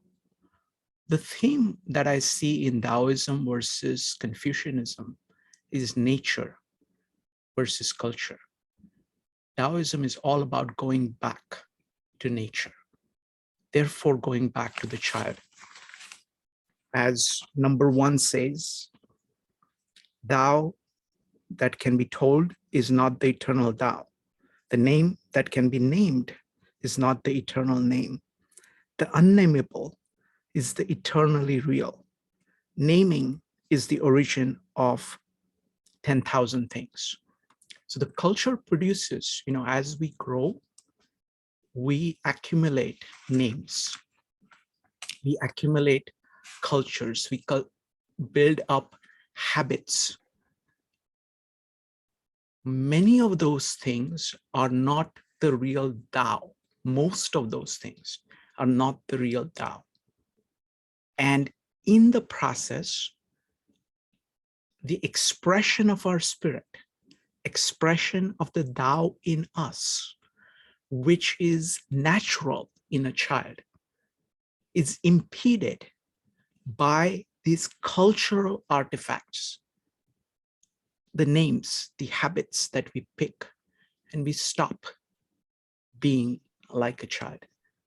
So Taoism is an invitation to look back at yourself as a child and see how spirit, life, energy flowed in you, and try to recapture some of that. Thank you. Thank you, Shrikant. Up next, I have Wendy, followed by Madeline. Hi, I just try to make 2 pointer, and one, as older people have side for the baby. The new baby is innocent, and they not greedy and not evil. That's why they have influence power. Yeah, and actually the baby has not polluted by the circumstance, because when people grow up, their circumstance changing. That's why people become greedy, become evil. Actually, in China, we learning we pay attention to harmony. The harmony means, for my mind, the harmony means 3 material, look like inspiration, energy, and breathing. So how these 3 material work together to perform, make the people behavior and ethical, and people how think, people how perform their behavior or some things. Actually, when people in evil, they already consume their energy. For our mind, we think the already broke the harmony because they consume the energy. They broke one of these 3 material. That's why the people become the weak. In China, we get this mind. That's why I just try to express the Joseon, to say Jin Qi Shen, we get inspiration and energy and the breathing. The 3 material should work together. But if you block one of these 3 material, you already become the weak. You couldn't look like baby. Baby is innocent. They not think greedy, they not think even. That's why they have enough power. That's something I try to share. Thank you so much. I really appreciate that. Up next, I have Madeline.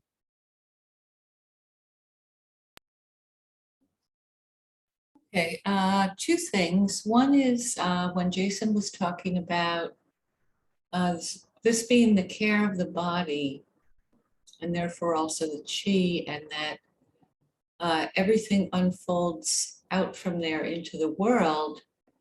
It actually was quite related to the previous chapter with the different levels.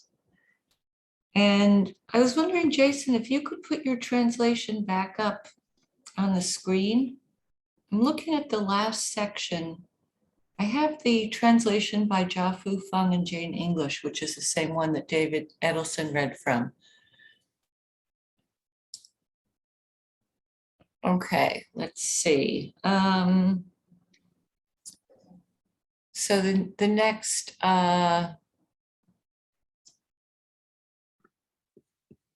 so which okay, I see. Okay, because mine says, but it's a translation. Which part? Says, the very last part, yeah, the last few lines. mine got translated as controlling the breath causes strain. Would that correspond to that which is too robust ages fast? That's this two. That's this one. That's this one. Okay, that's the point I want to make. Okay, so this one is, I just have to admit, I disagree on, unfortunately, all of the translation. Okay, including English and the Chinese. Okay, I kind of spend a lot of time look at the English translation on this part, these two lines, and then I disagree. Then I look at the Chinese translation. Chinese interpretation through the 1,000 years, including some famous people, Wang Bi or Su Ce, they are kind of considered like a very famous interpreter. And unfortunately, I just not convinced because they said, just like what Madeline said, like direct qi and then it use force and kind of like say this is not good. So if you look at closely on your translation on these two lines, it will be just opposite than what I'm saying. And I just cannot agree why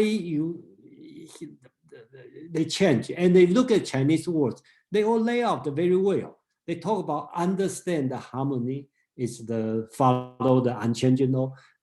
Knowing the unchanging law is to enlightenment, and naturally you should go with like nourish your life is a good almond, as a good thing to do, and direct your qi by your mind, heart mind, is to gain strength, and don't go over, become the robust, and which is not follow Dao, that you will die early. I think that logically make beautiful sense, but why these people for 1,000 years think this one is the opposite way? I just don't understand. I read their comments, they say blah, blah, blah, and then I say, well, I can explain the other way, make more sense. Why you do this way? I just don't get it. Probably I'm different or probably I'm ignorant. I don't know, but I just be honest to tell everybody. That's what I'm thinking. So that's why I do this way. So I hope I answered the question, you know. So I hope people agree. I talked to Amang, and Amang, he didn't say anything, but he probably not reject, you know, my opinion. So that's it. Thank you. Thank you. Up next, I have David. Well, thanks very much. And then sort of, I guess, following up on Madeline's comment, I guess at least what I'm trying to understand from what you said, Jason, is like, is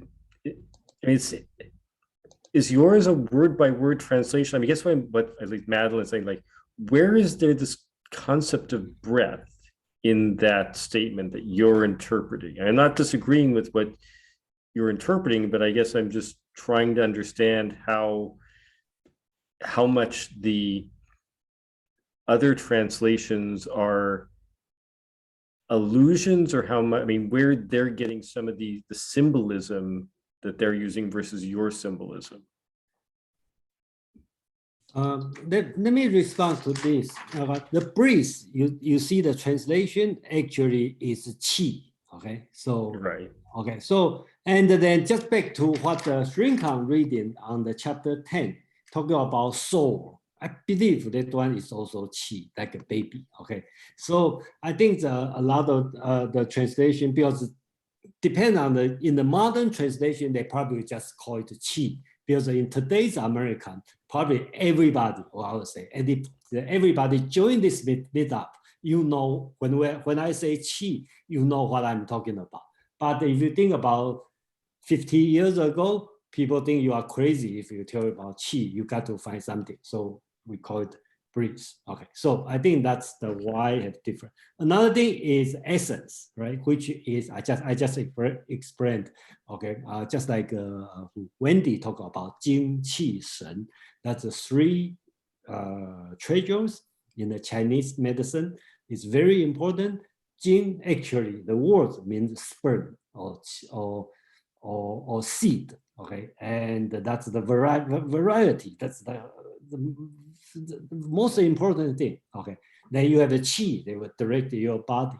Then you have the spirit, which is shen, okay, which you probably cannot touch it, intangible. And then the spirit. That's the thing, the whole thing. Thank you, Jason. Up next, I have Jing, followed by Shrikant. Yeah, so reading the Chinese from Jason's slide, I kind of agree with what Jason is saying. You know, I don't really see, it seems they follow the same reason.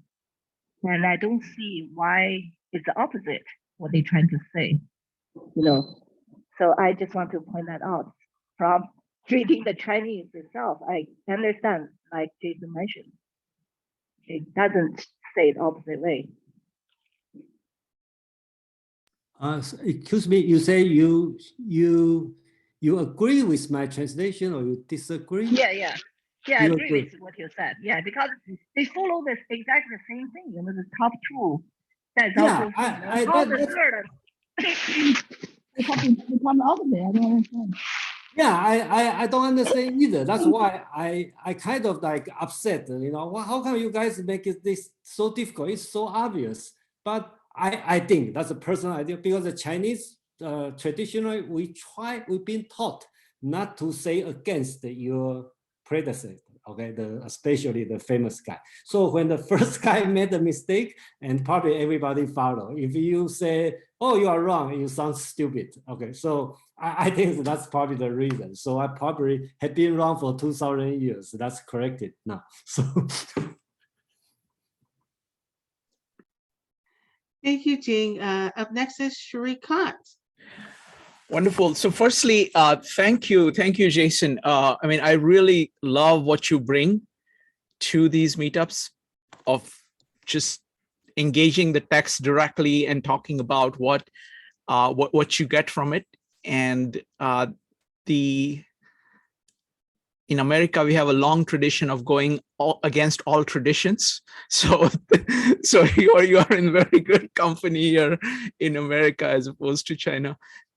So what I want to do, I want to take this opportunity of talking about these Dao De Jing meetups and discussing these meetups with you with everybody at a kind of a more broader level.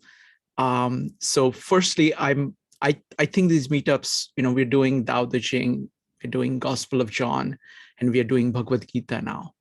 And all of them are going really, really well. I'm very, very pleased with it. And I'm trying to learn from one for the other.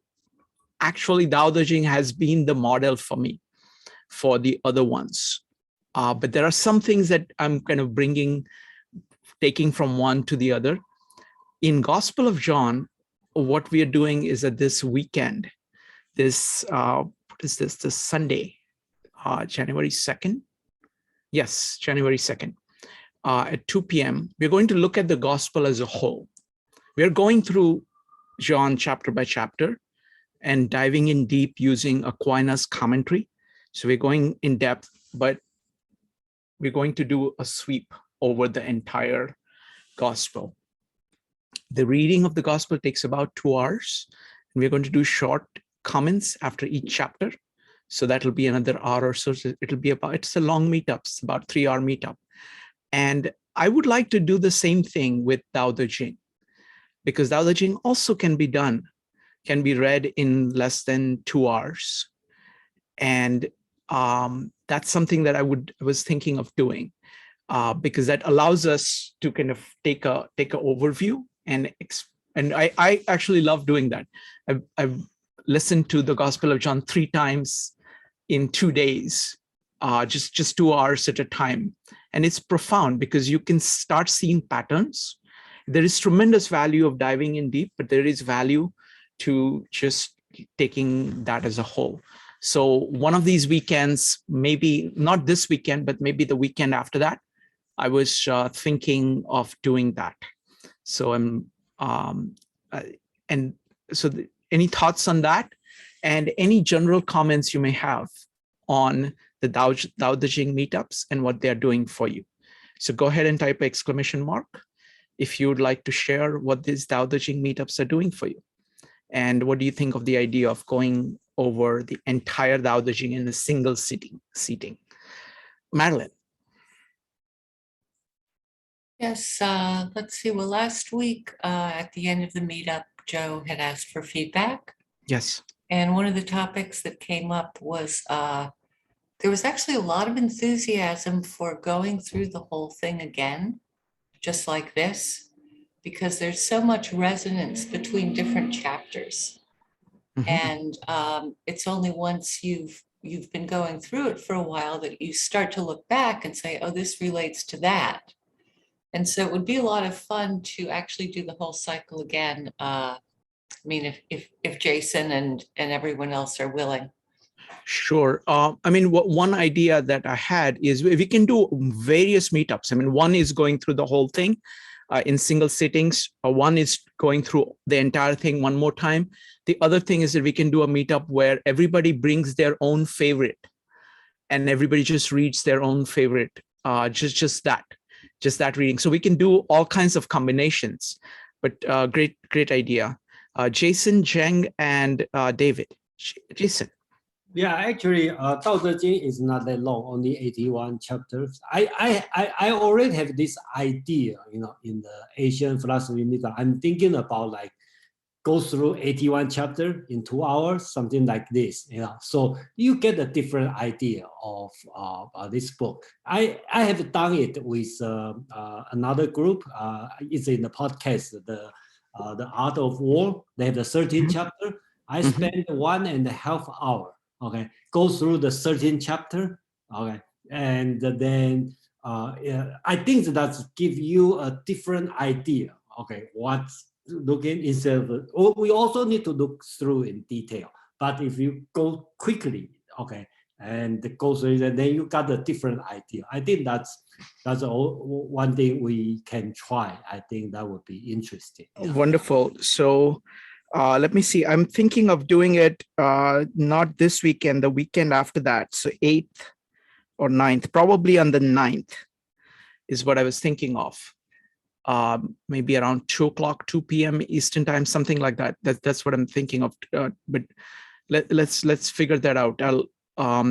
Next up is going to be so just an open question about, you know, what are the various ways in which we can explore Dao De Jing? What are these meetups doing for you? What do you think of the idea of going through the whole in one stroke? Cheng, David, and Greg. Cheng. Yeah, I really like the Dao De Jing, even though I couldn't make all the meetings. But every time I join, I feel I get a lot of it. So I think it's a great idea to go very quickly all the chapters. So just do it again.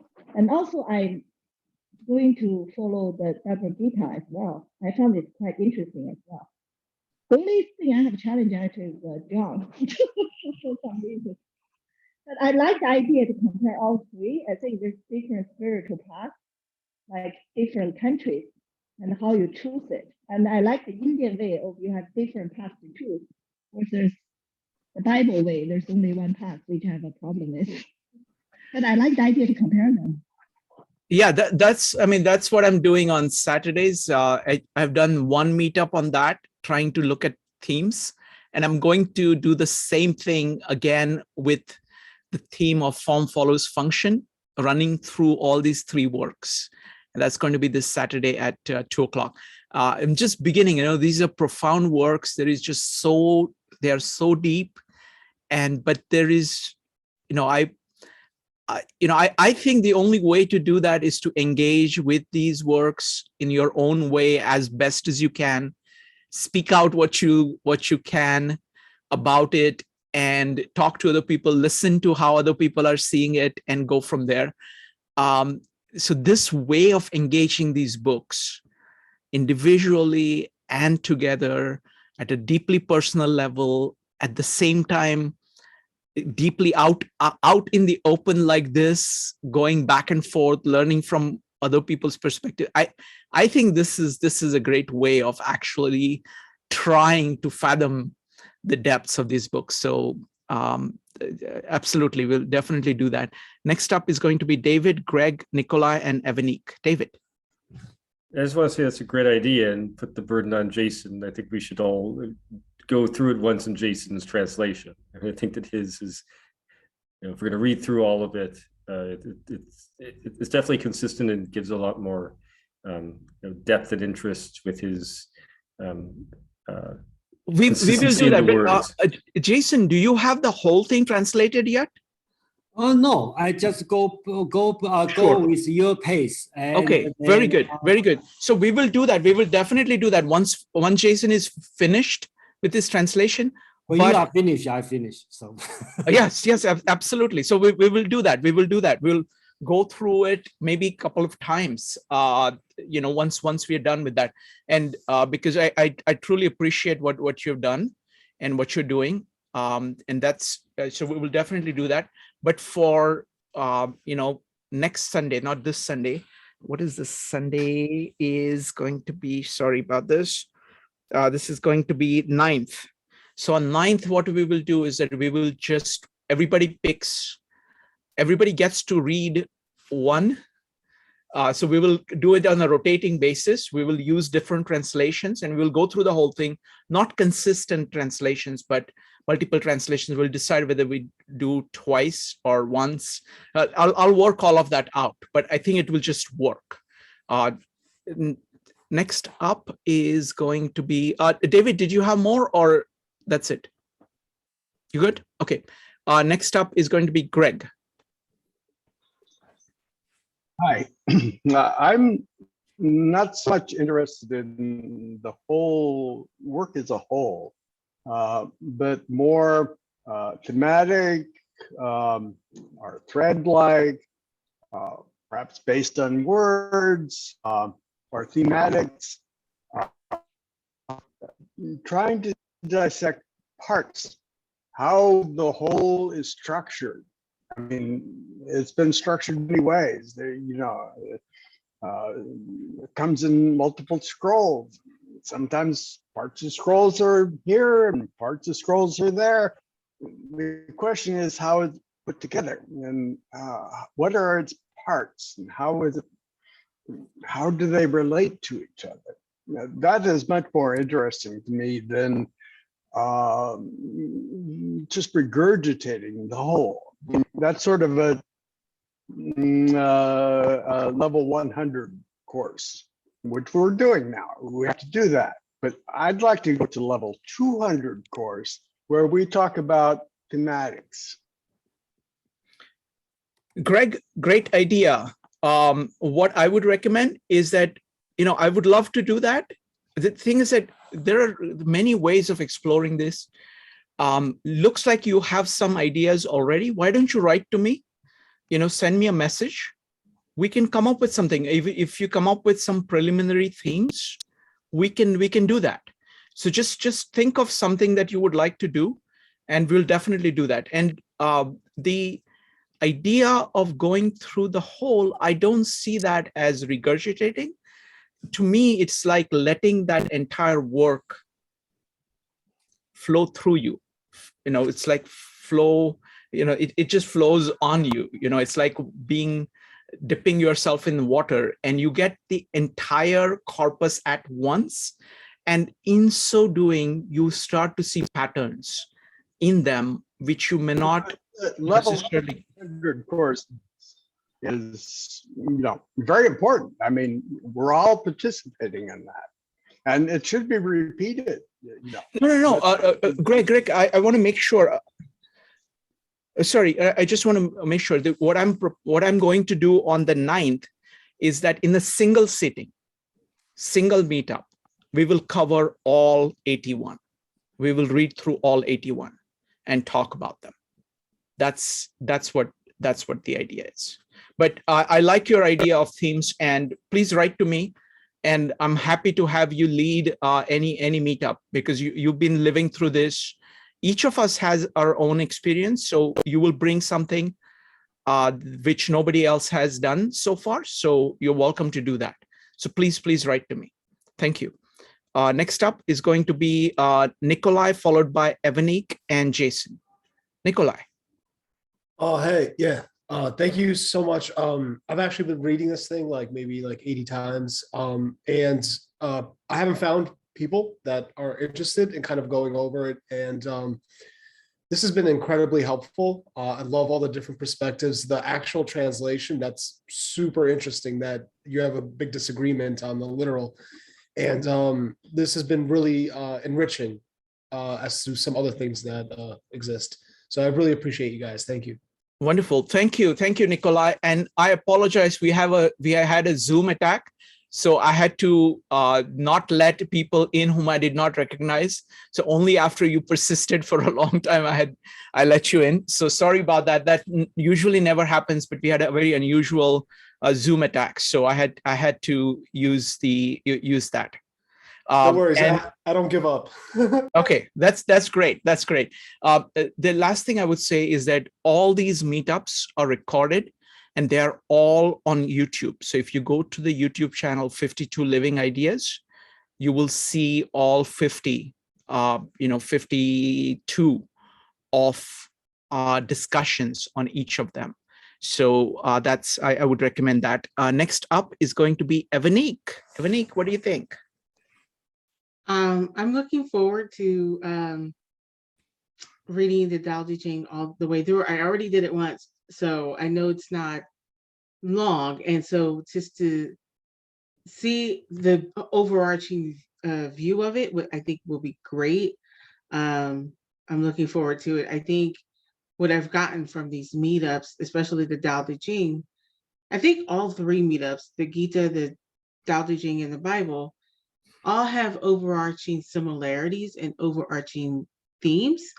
So I think when you look at it as a whole, like looking at them as like these books as a whole, and then like combining them together, I think it's great. And I think the way you did the one last Sunday, right? It was Sunday. It just showed the similarities and the differences, which I really found like even though there were differences, they kind of worked, and it's still like brought all three books together. So it'll be interesting to see, just to read them on their own and see the overarching themes, as well as form follows function, because I think that was just like really great. Like I didn't even expect that when I came to it on Sunday, and I was like, yeah, that works, and it works in all three. So I'm looking forward to Saturday. So thank you. Yeah, no, that's great observation. And I certainly am finding that the commonalities in these works are far deeper. And that's actually pointing to something which is unique, which is not unique, but which is inherent in human spirit and human experience. And that's what these great works have captured and have captured so well. And because they're so different from each other, when you see the similarities that saying, oh, they're speaking about the same thing, that's very, very powerful. At the same time, their ways of doing that is very different. Like the Dao De Jing is very visual and very metaphorical. Comparatively, the Bible is very much literal, and it's telling stories, and it is operating that way. Gita is using the sound. Sound is very fundamental to Gita, and how the sound reverberates and shapes your mind. It's focused on that. So they have differences too, but there are deep commonalities, and it's really wonderful going through this. Next up is Jason. I like what Greg talked about the theme, because I also think about that, but I try to organize something, like, for example, like today we kind of talk about baby theme, right? So let's say something together. And Dao De Jing is, I was not use the word disorganized, but basically a little bit random, chapter by chapter, a little bit random. Unlike the art of war, which have well organized. Okay, so it's a different. Like Zhuangzi, they have not well organized, but it is a sort of organization there. Confucius' analect is kind of random. Okay, but a little bit, but this one is, so reading the whole thing from 1 to 81, because if just to give you some background, actually after 30, it got reversed because when so-called Ma Wang Dui, they find out the new version, which is reversed. So if that version has been found earlier, called Dao De Jing, we call De Dao Jing, okay, because it's reverse. So, so the sequence may not be that important, but it doesn't mean we should not do this way. They will be interested to look at this order, just like, you know, in the Bible, we can cut.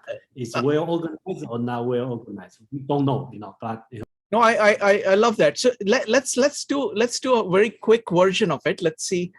So the folks, questions for everybody. What large themes do you see in Dao De Jing? We are about at 55. We've gone through it, and many of us have gone through it many times. What are the themes that you see? I mean, I'll just, so go ahead and type exclamation mark if you'd like to share what large themes do you see in Dao De Jing. Katie, followed by Evanique. Katie. I think we talked a little bit about this in the comparison session, but I think like focusing on internals rather and how you live your own life versus like focusing on judging others, like first fixing your, and even today too, like reinforce that, fixing, cleaning your house, then cleaning your family's house and cleaning the street. And I think that's more focused on the self first and how you live your own life. Thank you. Next up is Evanique. I think Wu Wei definitely is a theme of not inaction, but effortless action. And I also see flow as a theme, you know, like water, flowing like water, letting it go through the cracks, the rough parts. So I definitely see that as a theme.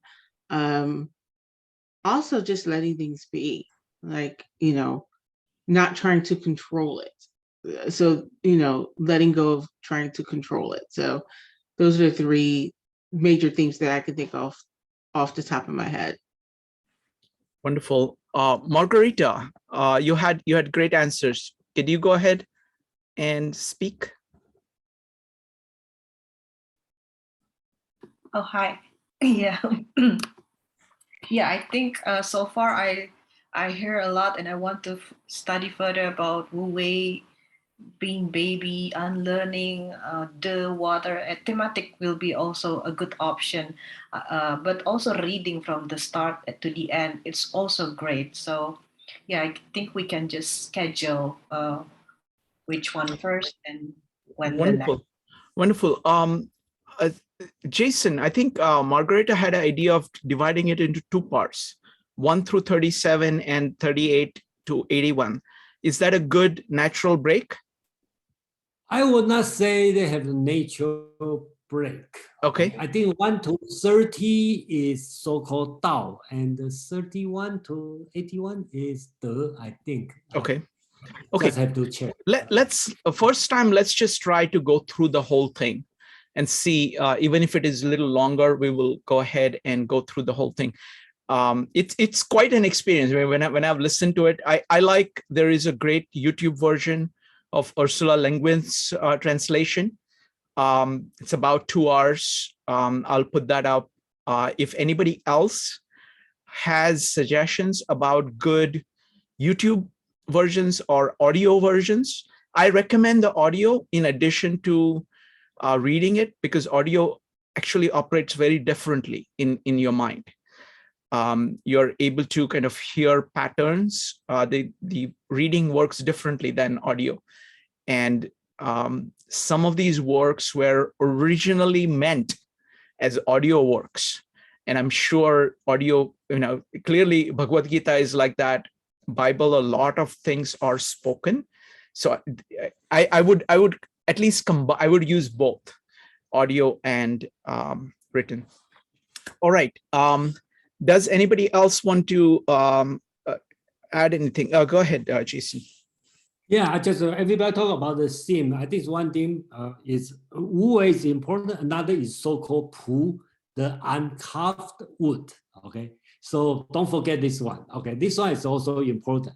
Wu Wei is talking about the political side. Okay, doing something. Pu is talking about how you want to become, just like a baby. Pu means uncovered, originality.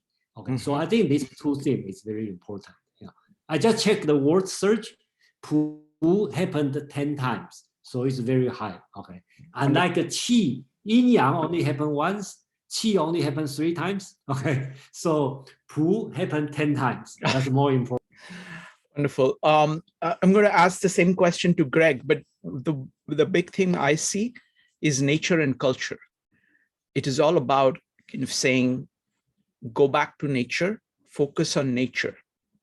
Don't be enamored by cultures. Most people are flowing in culture, flowing in names, flowing in habits, ways of doing things. It's a way of kind of just centering, going back to the core, going back to the root and starting, movement from there. That's how I see. Greg, would you like to talk about things that you see? Well, I'm just a babe in the subject, so I wouldn't dare to say. What is interesting to me, and I think to most scientists and mathematicians and stuff like that, are the differences in subjects, where the border and one is different than the other. That is what differentiates things. So, how is the Dao De Jing different from the Bhagavad Gita or Dance? I mean, we're really interested in what is unique about each of these works. In this course, we're talking about the Tao in particular, Dao De Jing. Right? What is unique about it, and what subjects Jason talked about, Pu and child. I mean, these thematics get to that. The structure of the thing, which maybe the structure is not quite as important. It is in its own way, in other works, like the Yoga Sutras or the Bhagavad Gita. I mean, it's a structured work, but it's structured towards a specific end. So what is the end that Dao De Jing is structured towards? Wonderful. Thank you. Thank you, Greg. Margarita, you're next. This is just an idea of practicalities. You see, sometimes when I read Bahasa Indonesia, there are things that Jason said it's already infused a lot with Confucianism. And like today reading, I don't really understand because I realized there are 2 lines missing. So I must say that I really use your translation, Jason, especially because you're so disciplined into translating that word by word. So I think your translation is very valuable. And I don't mind. I mean, as a learner myself, I think I would like to translate that into Bahasa Indonesia. And of course, it's up to you if you want to do it. I would love to translate it into Bahasa, and maybe we can share so people can learn with Jason's way. I mean, in a very disciplined translation, which hasn't been tainted. For Bahasa Indonesia, we are largely influenced by Confucianism already. Maybe they would like to see an alternative. I don't know. This is just an idea. What do you think? Thank you, Margarita. Your words means a lot to me because I really try to be very faithful by word, and I've been doing this during the pandemic, and not only this, I also running the Asian philosophy meetup, and I joined a lot of even the Western philosophy. Okay, so I find out that most of our translator, their job is to please the reader. So they will write it beautifully, write what people think about, And it's nothing wrong on that, put it so. But I said my goal is, because I'm the original Chinese reader in today's language and the ancient Chinese.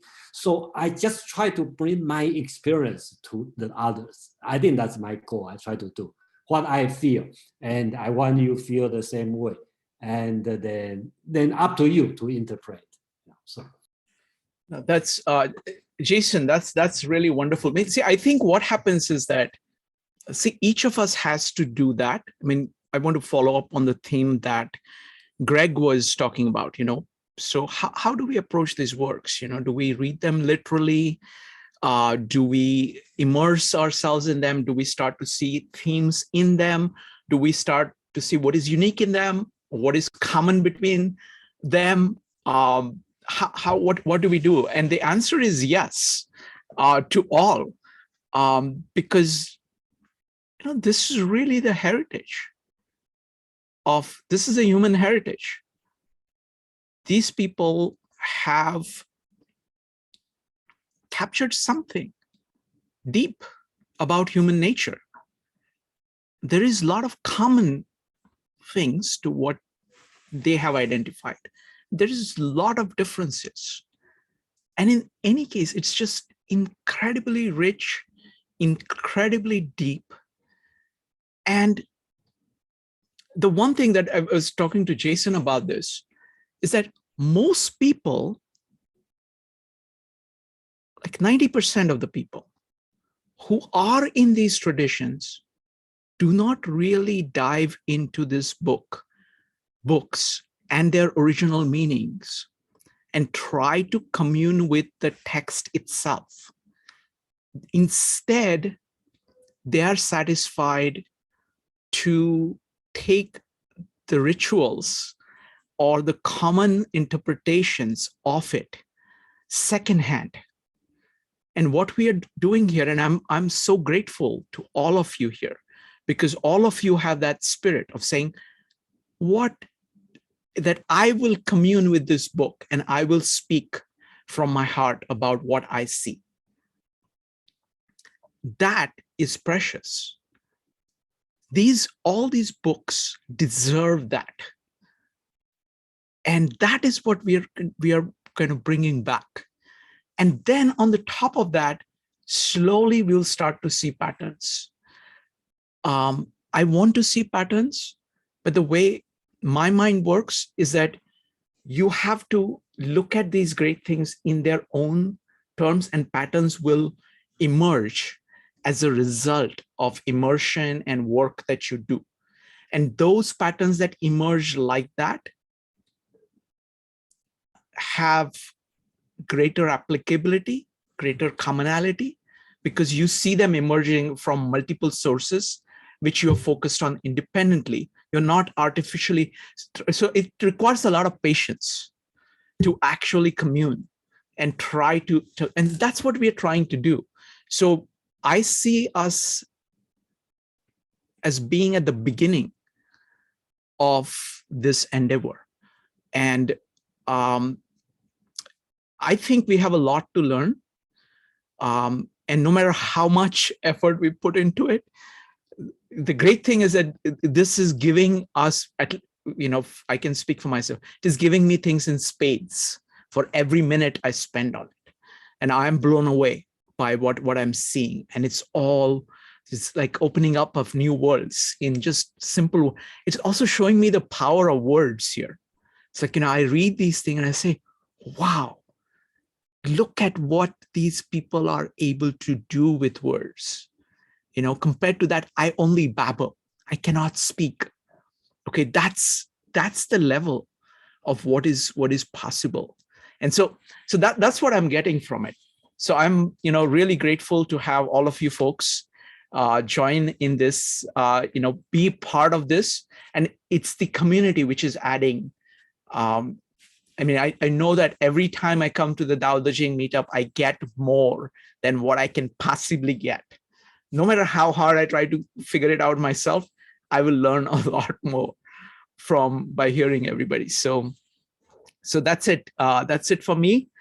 Is there, Evanique, you want to close out the meetup? Yes, thank you everyone for coming. I think Shrikant gave you a preview of what's happening this weekend, but there are some other meetups that are going on. So I'm just gonna let you know. So sorry, give me 1 second. So tomorrow, let me go ahead and list all of them. I have it on my head. I have it in my head. So tomorrow is Wednesday. It's Comprehensivist Wednesday. Sanjay will be here talking about neuroscience, and he's going to be talking about the topic of blind sight. What is it that we don't notice and why? It's amazing series that Sanjay is doing on neuroscience. On Thursdays, we are doing Gospel of John. And this time, we are looking at Aquinas' commentary on this. We are, I think, at chapter 6. Yeah. And it is amazing. There is this idea of, I am the bread of life. And what does that mean? That we need spiritual food like we need material food in order to build and hold together our beings. Just like we need that for our body, we need it for our spirit. So that's what it is talking about. And Aquinas just takes this and shows you everything that it means. So that's what we're going to go through on Thursdays. We're taking a break on Friday. On Saturday, I'm doing a meetup at 2 p.m. on the common themes between the Bible, Gita, and Dao De Jing. I've already done the meetup in a direct way. And I'm doing something really remarkable. I'm going to use the same slides that I used last time, except I'm going to speak completely differently about them. In the first presentation, which I have it up on YouTube, I talk about the themes that I see directly in all these three and what commonalities I see. That's what I've done. And what I noticed while doing that is this idea of form follows function of Louis Sullivan, who's a very deeply spiritual person and deeply materialist person. He's about transforming, kind of making material things spiritual. That's what he does as an architect. His idea of form follows function actually speaks to, using that idea, you can understand things in a far more integrated way. So that's what I'm going to do. I'm going to use the same slides. I have a new diagram, and I'm going to use the same slides with that diagram on the side. And I'm going to go through everything exactly the same thing, same topics that I talked about. The importance of individual soul, spirit, will in us, or consciousness in us. The power of relating between I-Thou, between two human beings, and what it can do. What does it mean to be 100% spiritual, 100% material? What does it mean for Jesus to be 100% God and 100% man? So these are some of the themes that we have talked across all of these three works, but I'm going to put it in completely different language, which is a secular language of design and how you think about it that way. That's what Louis Sullivan does. So it's going to be enormously challenging. I don't know how I'm going to do it, but I'm going to try and do it. So that's going to be on Saturday. On Sunday at 2 p.m., we're going to go through the entire Gospel of John. And then on Monday, we are back to doing the design way. The chapter we're talking about is interpretation and measurement. And on Tuesdays, we'll be back doing this meetup. Special thanks to Evanique. Evanique, this was your first time being the moderator. And I think, folks, what do you think? I think we found a great moderator here. So you are welcome to do the moderating anytime. So I'm delighted. And I miss Joe. Too bad Joe is not here. It's his smile, his enthusiasm, his great heart. Always, it's wonderful to see, and I do miss that. But thank you very much, everybody. We'll see you soon. Good night. Thank you, Shrikant. Bye.